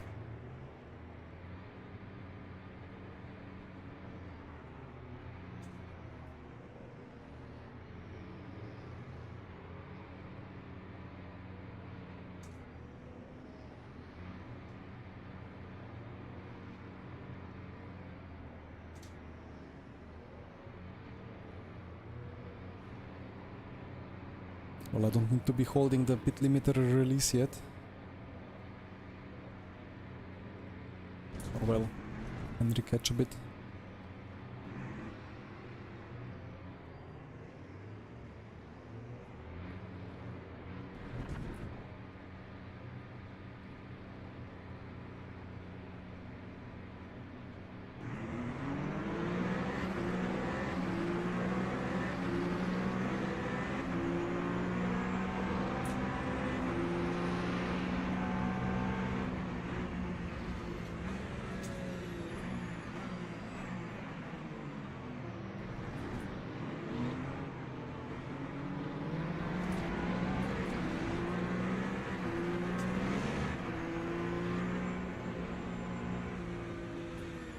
And the Peugeot acceleration is the miserable part of this car.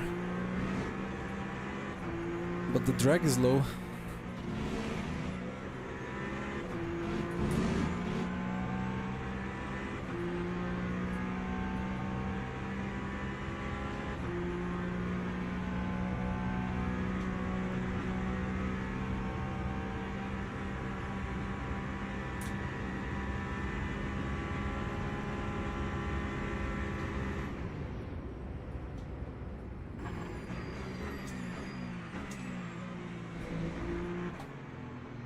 I don't quite understand what that Ferrari has been doing for the whole time since the start. Ay ay ay. Double shift.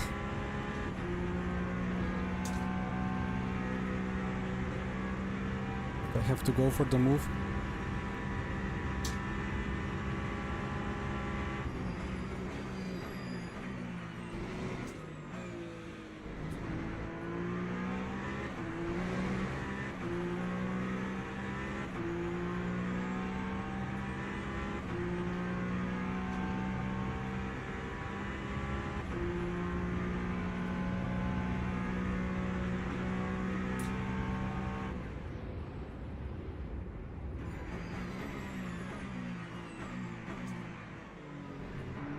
Was that the flying BMW in the background?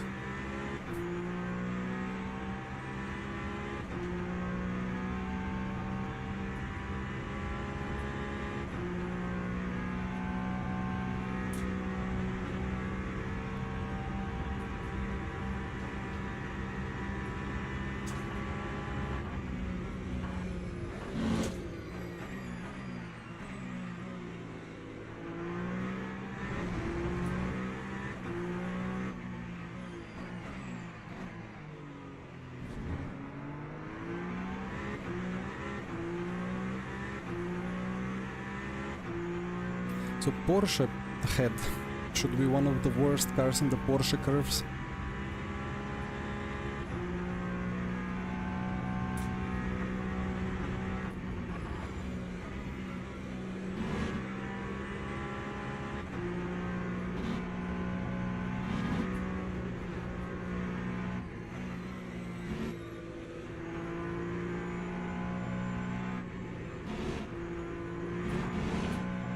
I guess kind of decent on fixed setup.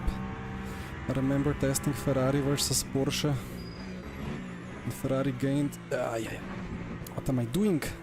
Ferrari gained like over half a second in the Porsche curves on my setup.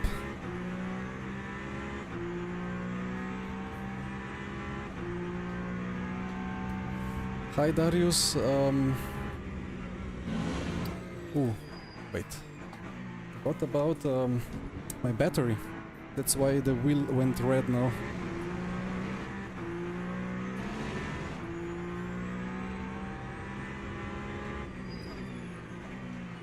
So about the esports, I mean it's been a bit of silent times for esports, but in the past it's been usually started by organizers making a post, or like the Studio 397, let's say, making a post on their Facebook or Discord or whenever, and then there is normally like a leaderboard where it's like 2 weeks for hot laps, and then top X make it through, but other times it's invitational, or it's half-half. Or even teams get invited, and then teams have the mandate to, well, get drivers in.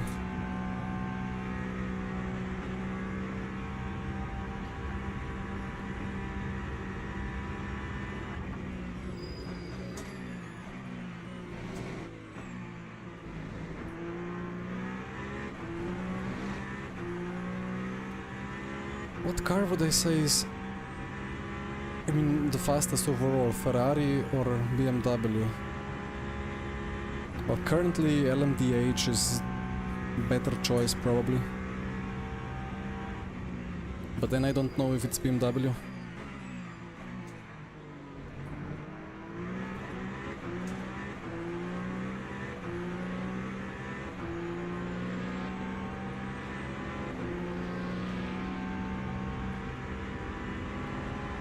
Could be even Caddy being the fastest. Caddy, BMW, Lambo. I mean, Porsche is not bad.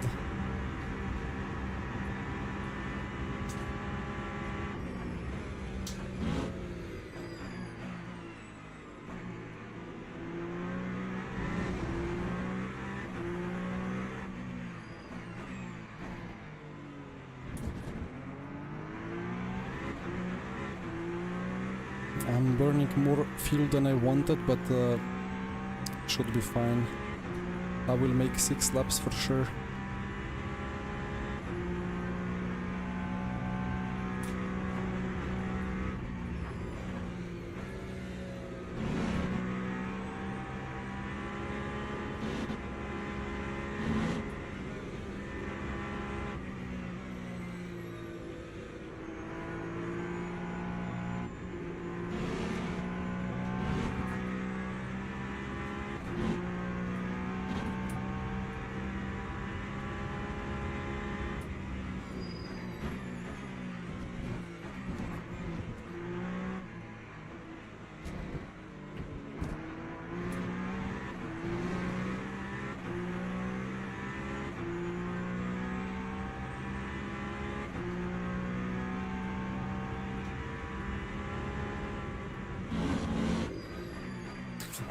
If you were comparing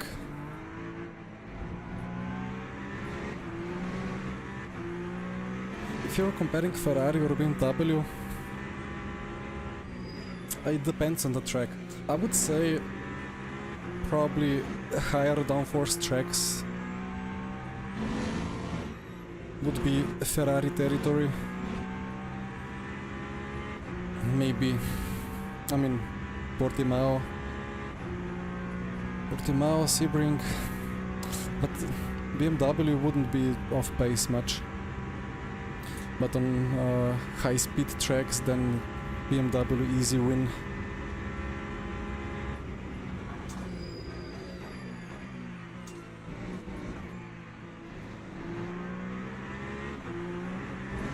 Well, if you sit in LMH car behind a BMW, I mean, I'm soon gonna be doing that, right? I have two BMWs ahead. You exit a corner and the BMW just drives away into the distance. And then you understand.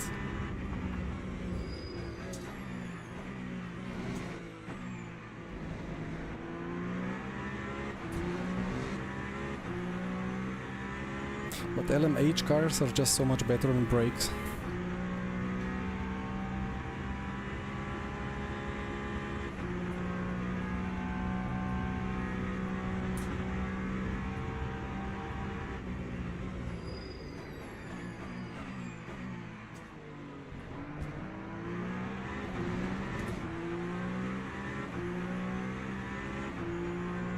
You see that car driving away, right?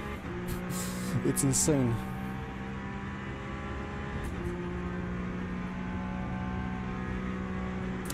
Would I ever do a setup guide for LMU? It depends on contract situation.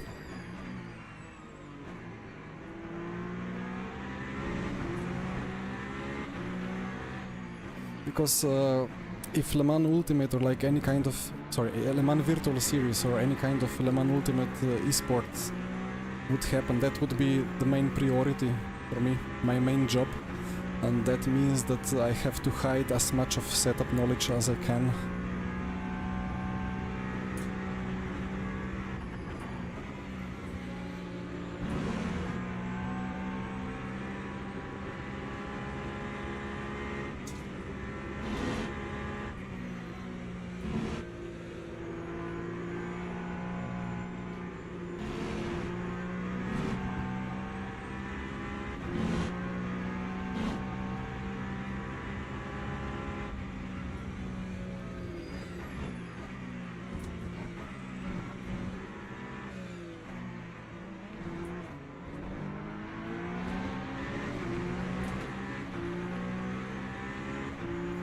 I mean, my traction was miserable, but the BMW still disappeared.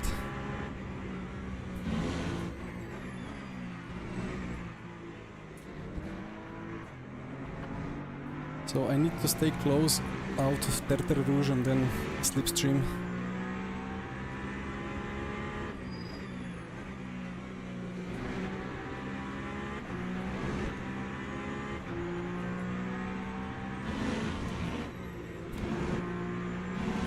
Like this.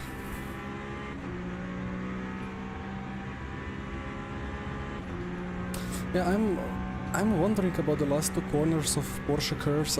I'm saving the front tires, trying not to overheat them, but I think the Porsche behind was massively destroying them. Well, I guess I go through.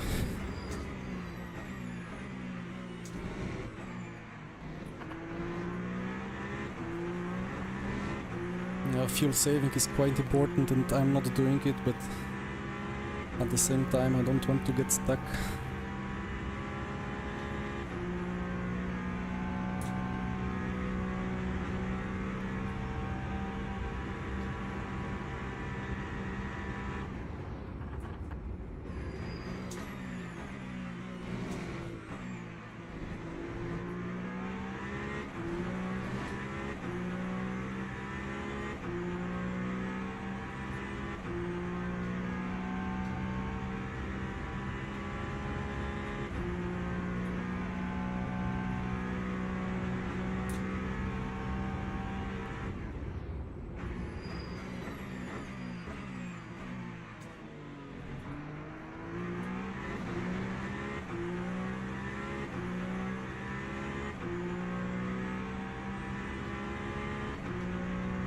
I hope Jack in P1 is not saving fuel at all.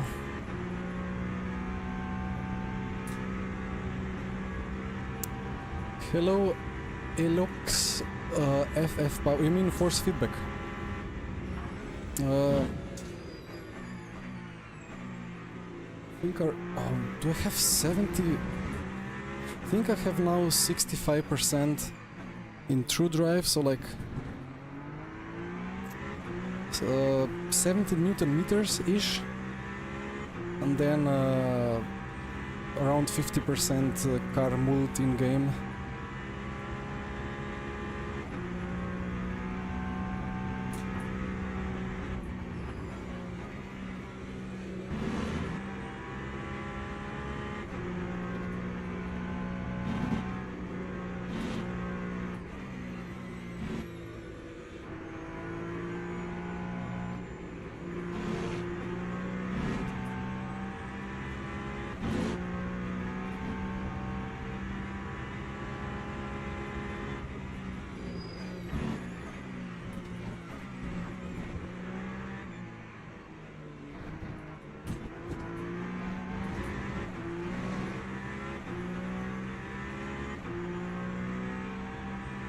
Hi Ankesh.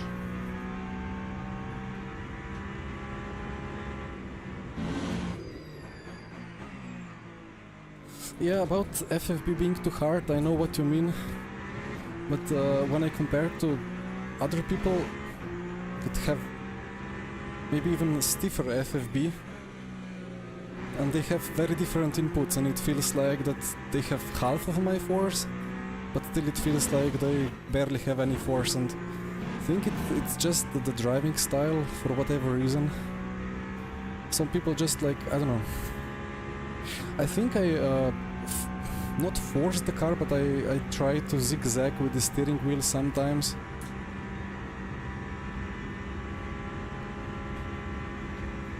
Hard to explain. I would need to actually look into it myself, what exactly is going on. Like I'm doing much more micro corrections. Maybe that kind of gives the impression that my force feedback is extremely strong.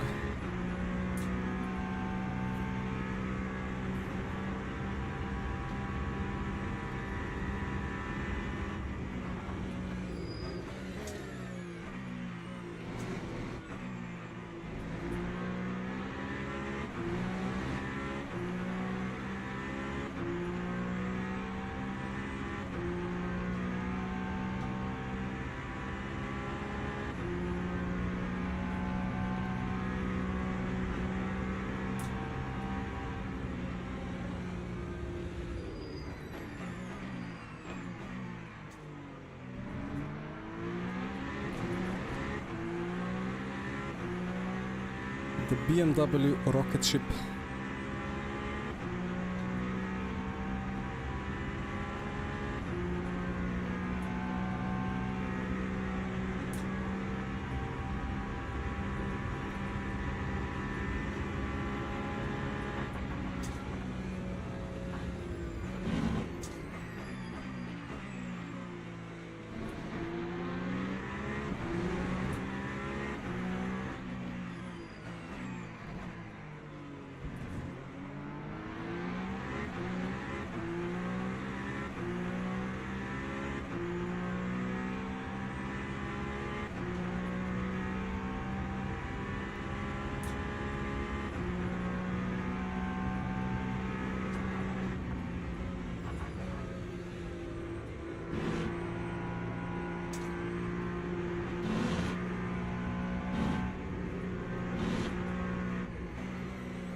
Slide the draft, please.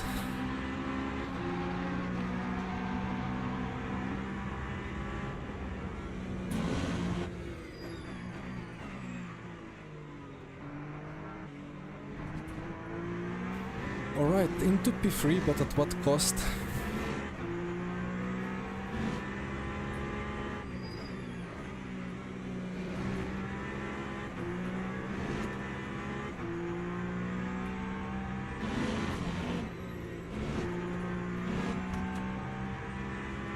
At least I kind of pulled out of slipstream. But I spent a lot of fuel.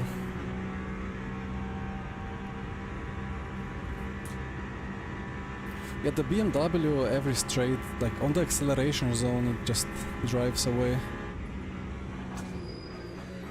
But still the Peugeot is the fastest in top speed traps.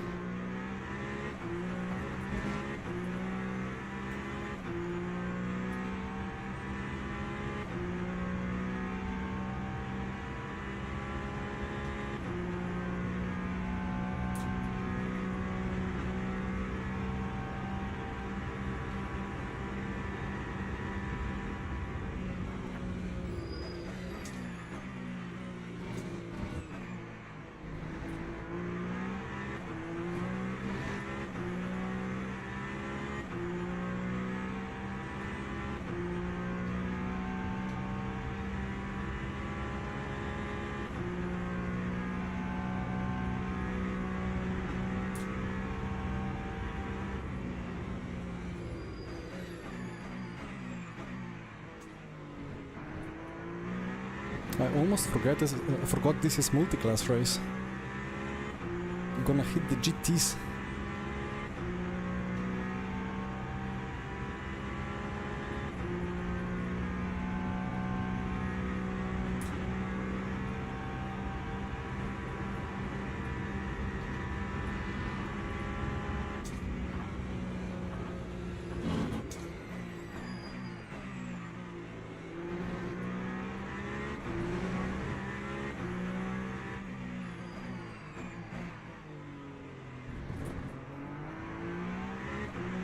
It's gonna be a tricky timing.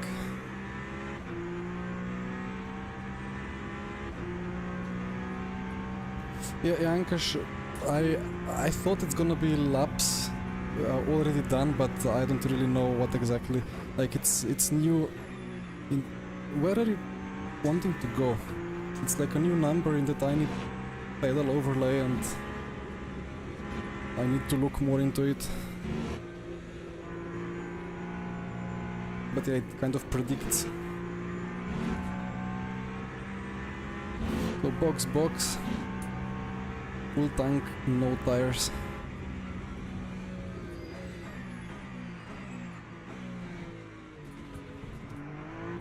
Well.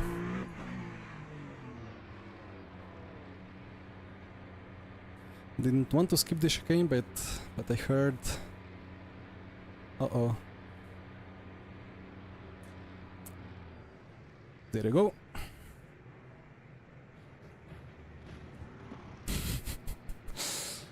Okay, I think there is kind of good enough gaps. Did LMU actually crash my car against the Toyota of Jack? Oh, this is interesting. Quite a traffic jam. But yeah, continuous noises.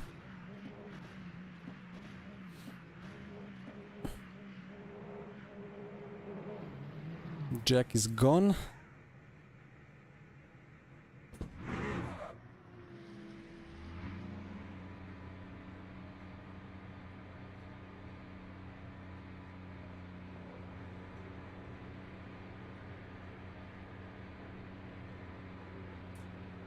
Well, no big dramas here anyway. Nobody really saved or burned much more fuel.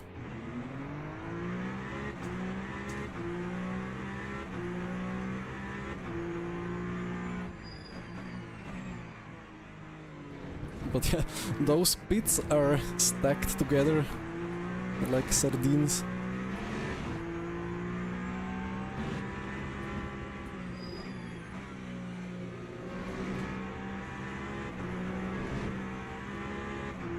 So in RF2 that would be an absolute nightmare.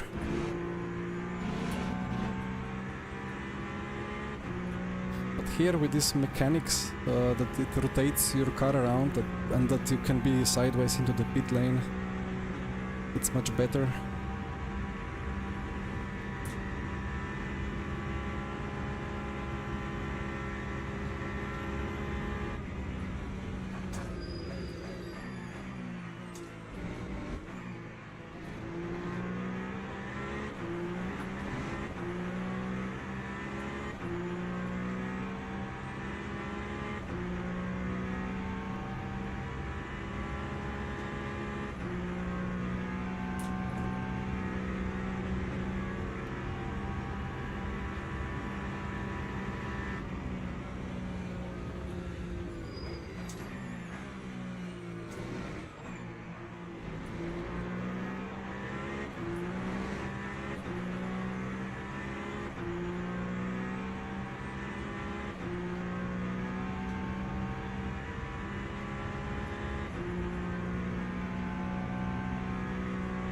Carlos, normally in like normal endurance length races, the gaps are bigger anyway. Ah, there we go. Thank you. Gaps are bigger anyway, and then the strategies differ. So there is very little chance of 3 cars of consecutive garages having to pit together.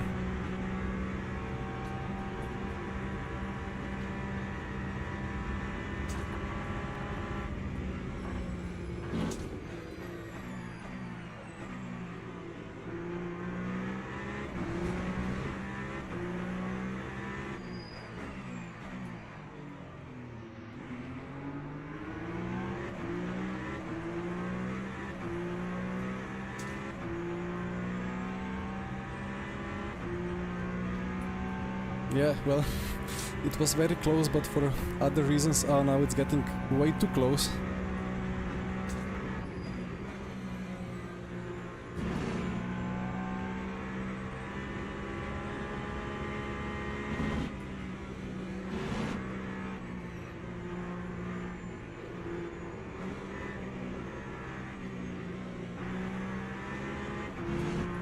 Uh-oh.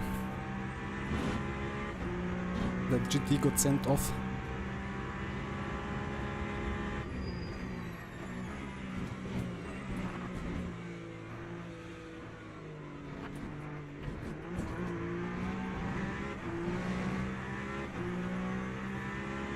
But the dynamics between LMH and LMDH is just so funny. The LMDH cars are just so fast on straights.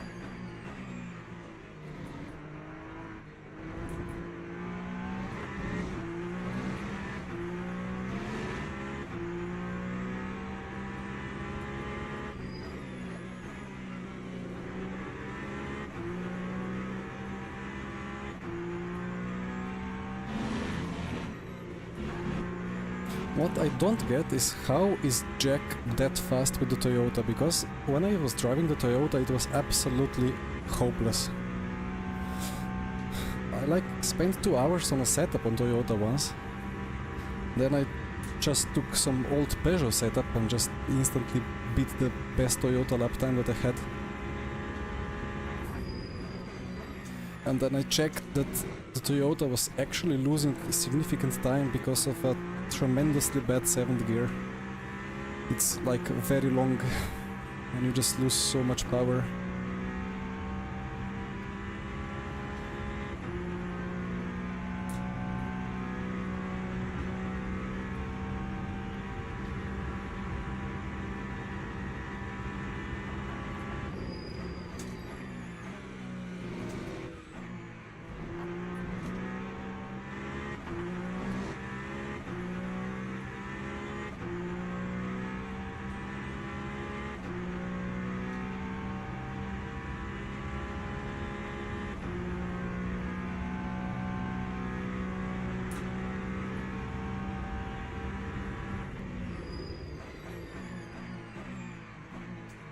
It's a bit too deep.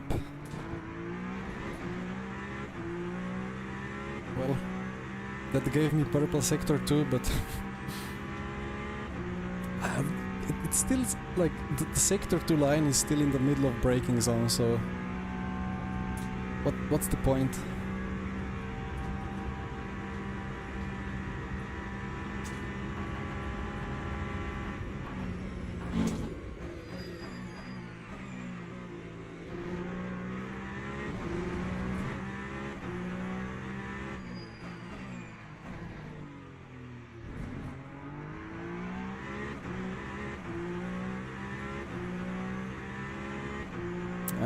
I'll have to gain more than a second per lap to have any chance.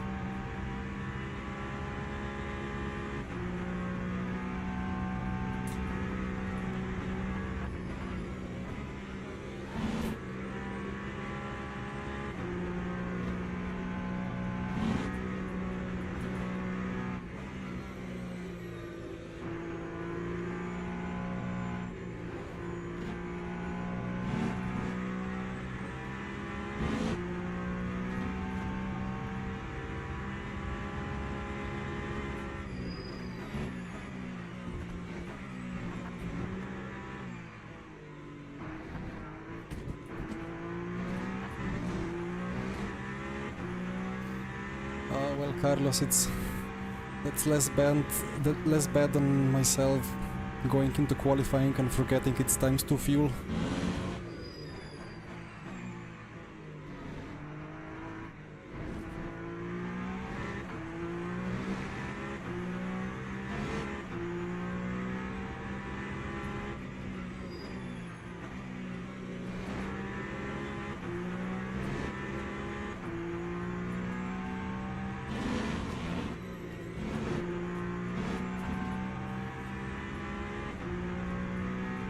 Well, I did gain 1.2 on Jack, but I spent too much fuel.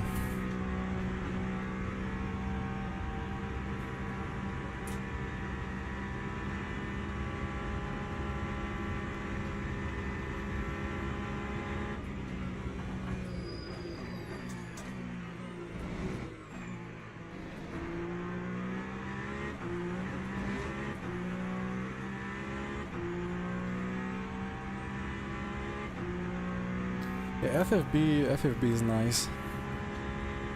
I don't really have any complaint about the FFB in LMU. It communicates everything I need.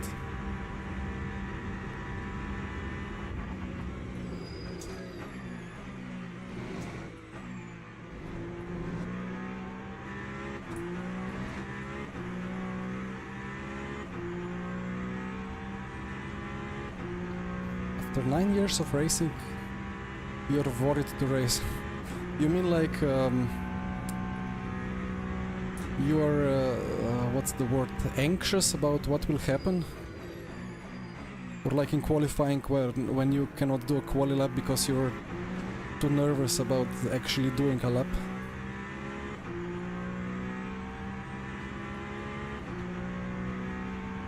I mean, it took me a decade to kind of lose that feeling, but I didn't really lose it. It just becomes different. Instead of fearing that I'm gonna crash, I just know I'm gonna either have terrible qualifying or I just know I'm gonna put it on pole because everything just feels so good.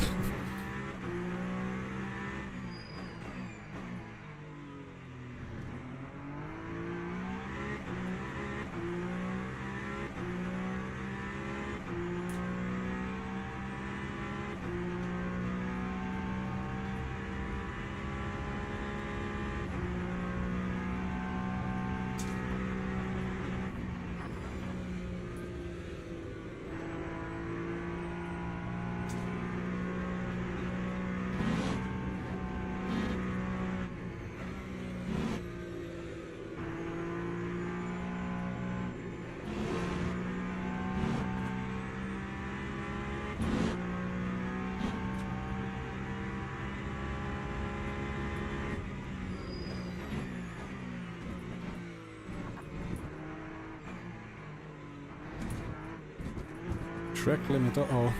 It's orange. Oh, only 1 point. Nice. Well, Yankesh, that's a weird fear to have, to be honest.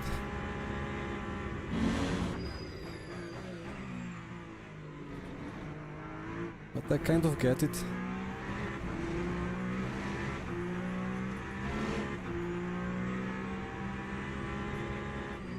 Ironically, the only thing that helps is just racing more.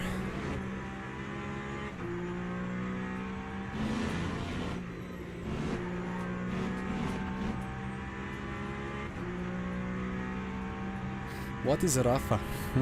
That's a good question. Well, it's either abbreviation of Race as Family Always, which is, well, Rafa Racing Club, which is like a big club that has cars in many real-life racing series. They had GT3s in Daytona this weekend. They have GT4s in the European GT4 series. They have GT4s in that American Porsche Cup, or whatever it's called. They are building a huge garage facility for big expensive cars to be parked next to the Circuit of the Americas. They have an esports team. I am in that esports team. Other than that, it's, well, the founder is named Rafael.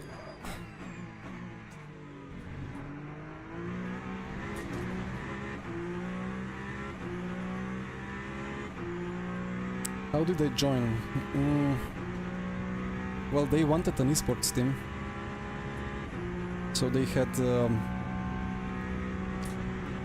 well, they searched around, and they found myself and my teammate Jesper, who was, well, previously my teammate and my boss at Burst Esport. And conveniently Burst Esport stopped existing, which was very, very unfortunate, but at the same time it put me onto the driver market. And then I got the chance to drive for Rafa.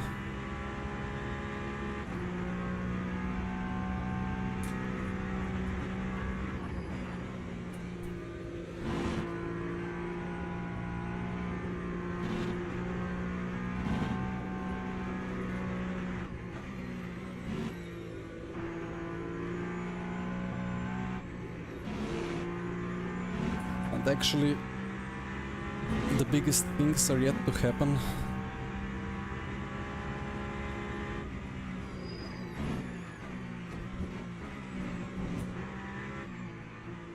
If things go well, of course.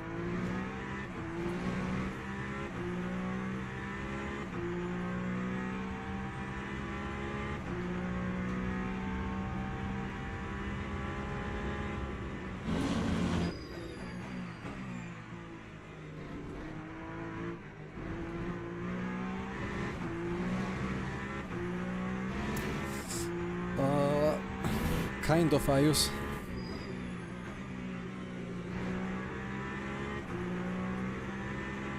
I was at Burst Esport, had a contract, and then I had the chance to join Redline, and I said, well, I'm contracted, I don't really want to leave, so thank you. Which in hindsight you could say it was a disastrous decision, or maybe a very good decision.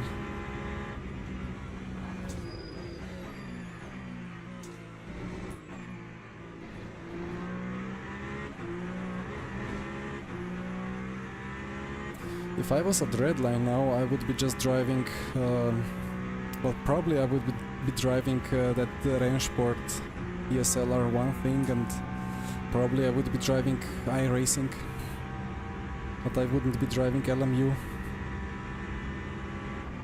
And I would be probably suffering of being burnt out and not really enjoying the sim racing. Or maybe not, I don't know.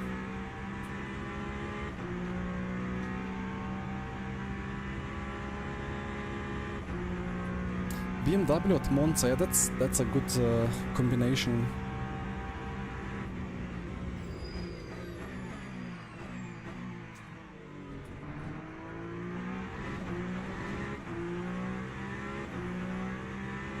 Easier version of CAD, yeah, exactly. I think on this new or this current tire model, which makes it a bit more easy to drive, it makes the cars handle more similar. But before, on the trickier tires, the caddy was very different when it comes to brakes.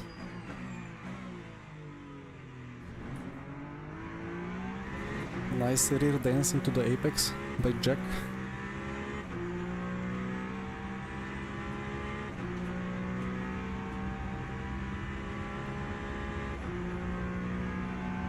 And Nick, I got the same feeling. It rotates very well into hairpins. But I just understand BMW better.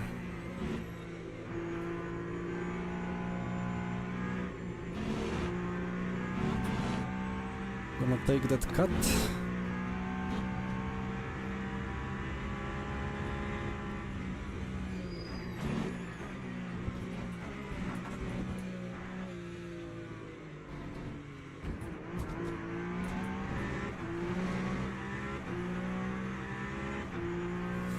And it's 1 lap to go, and it's 1.3 second gap.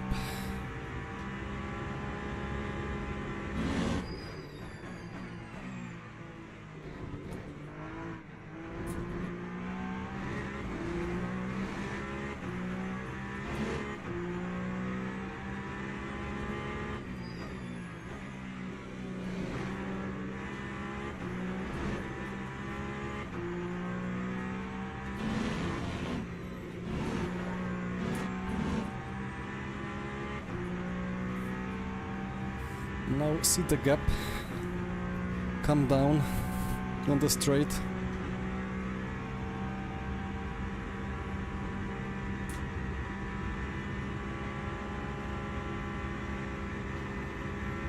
It's not that dramatic, but it's significant.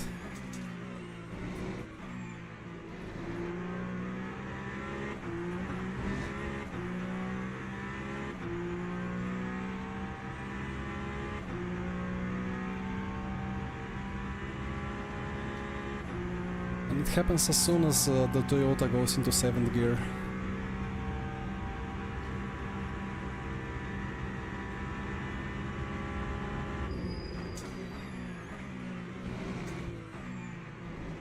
He messed up the brakes.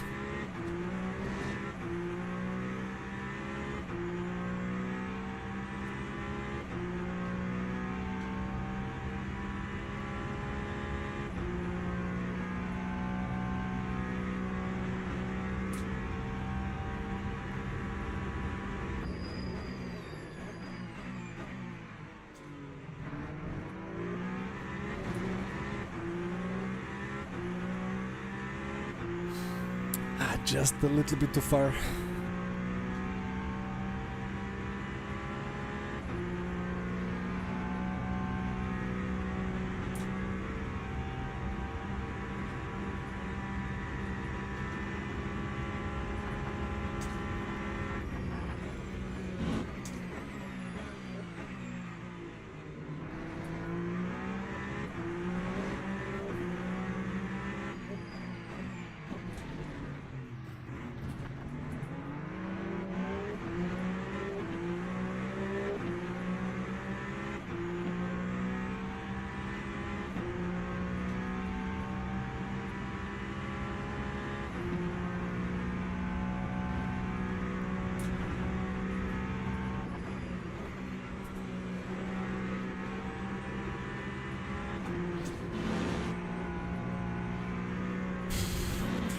Oof. NASCAR, let's go. Rubbing is racing. No, that's not the way to think in these races, but I think it just turned into me. I left a lot of space.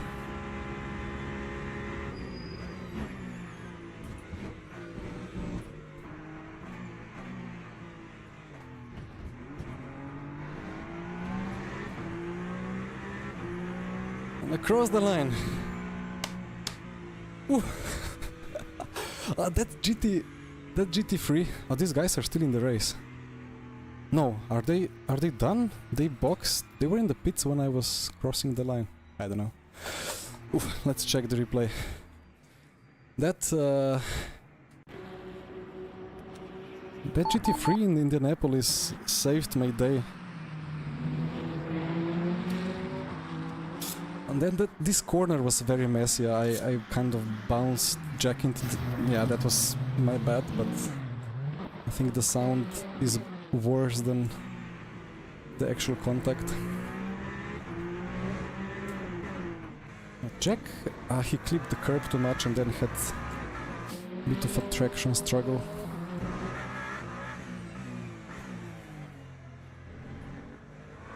He kind of just... Yeah, he went so slow into the corner that I got caught by surprise. I was just a small... And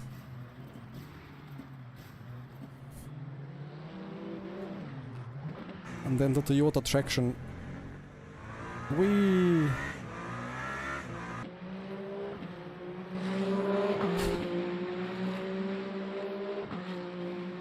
Yeah, I studied this move and I've done this move in Le Mans Virtual, the first one, for P2. I left too much space even.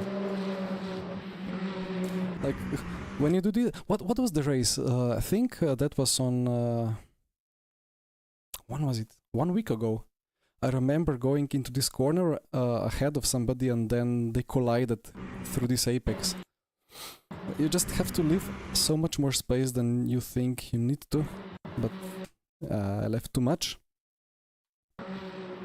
But still had the overlap. Yeah, there is nothing I can do more about it. I was going for the apex on a tight line. Jack pushed me a bit on the curb and then I wobbled off the curb a bit, understeered and touched his splitter a bit, but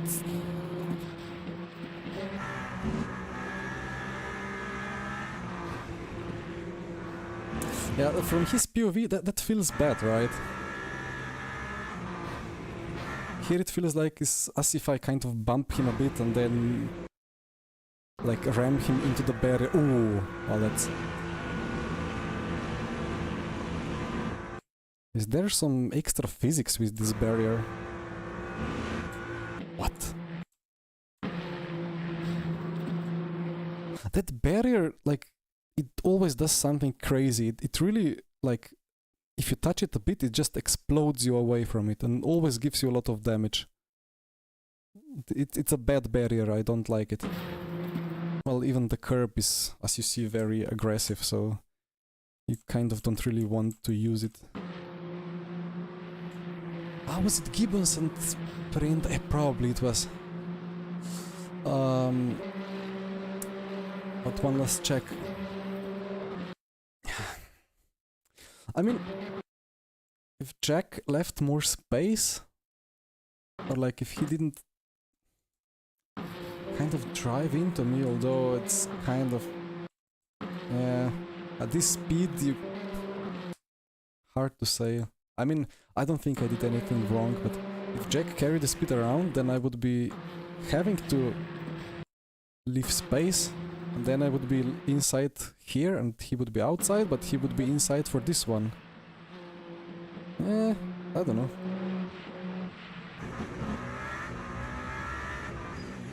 And then of course I mess up the last chicane.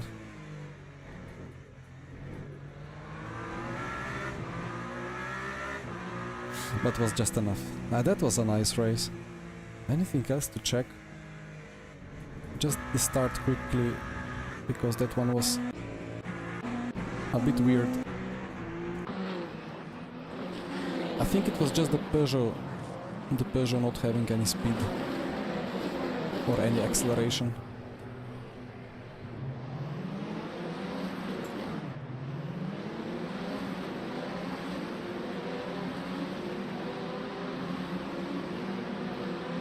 Well, the BMW had a bit of tow as well.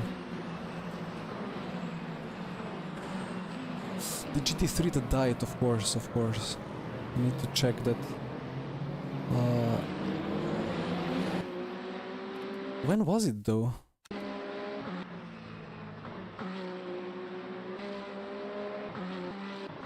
Was it after the pit stops? The server will restart probably. I was ahead of a Cadillac, right? Yeah, it was the Cadillac battle. Ah, the pits. Let's check the pits. If the server lets.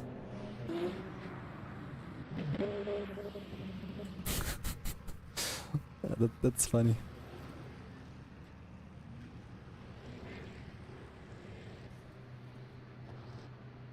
Ah, it's doing this thing again.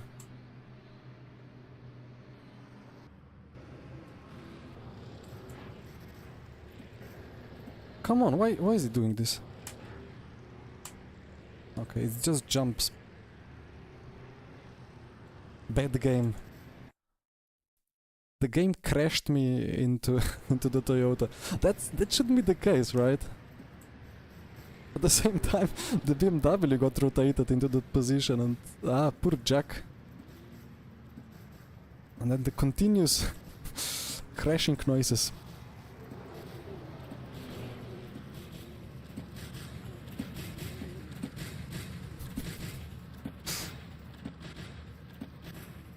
That's nice. Okay, let's find the Cadillac.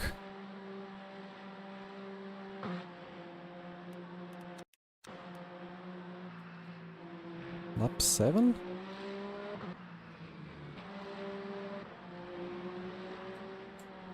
Must have been here. Uh-huh.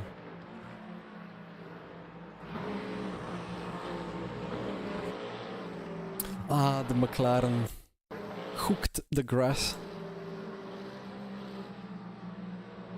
Ow. Where is the camera? Okay. Ow! Yeah, okay. The concrete tire wall. Yeah, that destroyed that McLaren. Well... high corner, feeling better. Yeah, I'm feeling slowly better and better, but I'm still quite bad. Like, I still have that terrible problem that the air smells bad. Like the kind of infection that I have, fresh air smells differently bad. It's just inexplicable.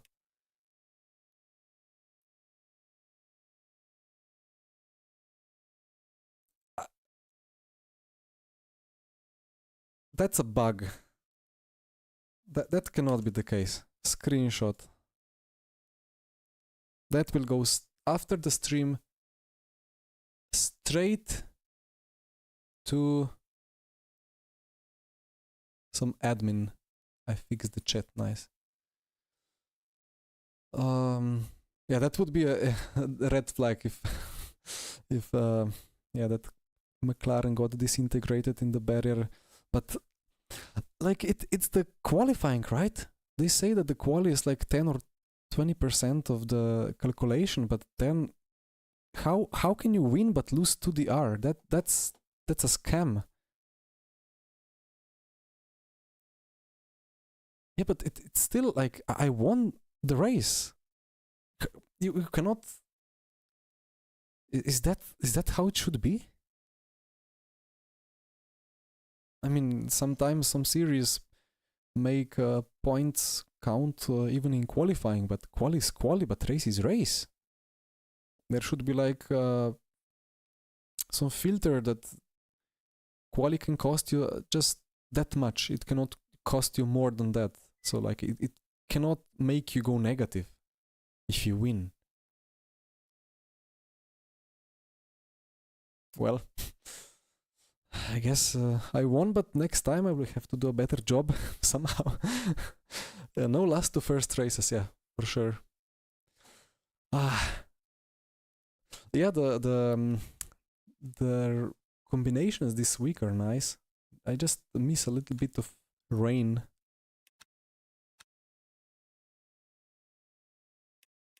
What is there in advanced actually? Monza one stint sprint, okay. And then the weekly, yeah, I kind of would like to do it, but cannot do it because on Saturday we have 6 hours of Road America in Virtual Endurance Championship, and on Sunday there is VMS Pro at Le Mans, 2 hours, 40-minute race. Gonna be a fun one. Well, Ed, I sometimes you qualify 7th and then you win, right? I mean, I don't know. Like, qualifying 7th shouldn't really cost, like, shouldn't have cost me that much DR. 7th is not that bad. It's still top 10, it's still top half, I don't know. Anyway, I'll go spam Dan or Andy or somebody else in the Discord. And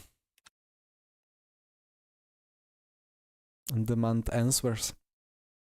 Well, guys, thank you so much for the comments, for the chat, I mean, for the subs, for the likes, much appreciated. I hope my voice is a bit better than it was on Sunday, but I can still feel the throat and I can actually breathe today through the nose. That's good. See you on the weekend on track or on stream. And till then, have a good week and bye bye.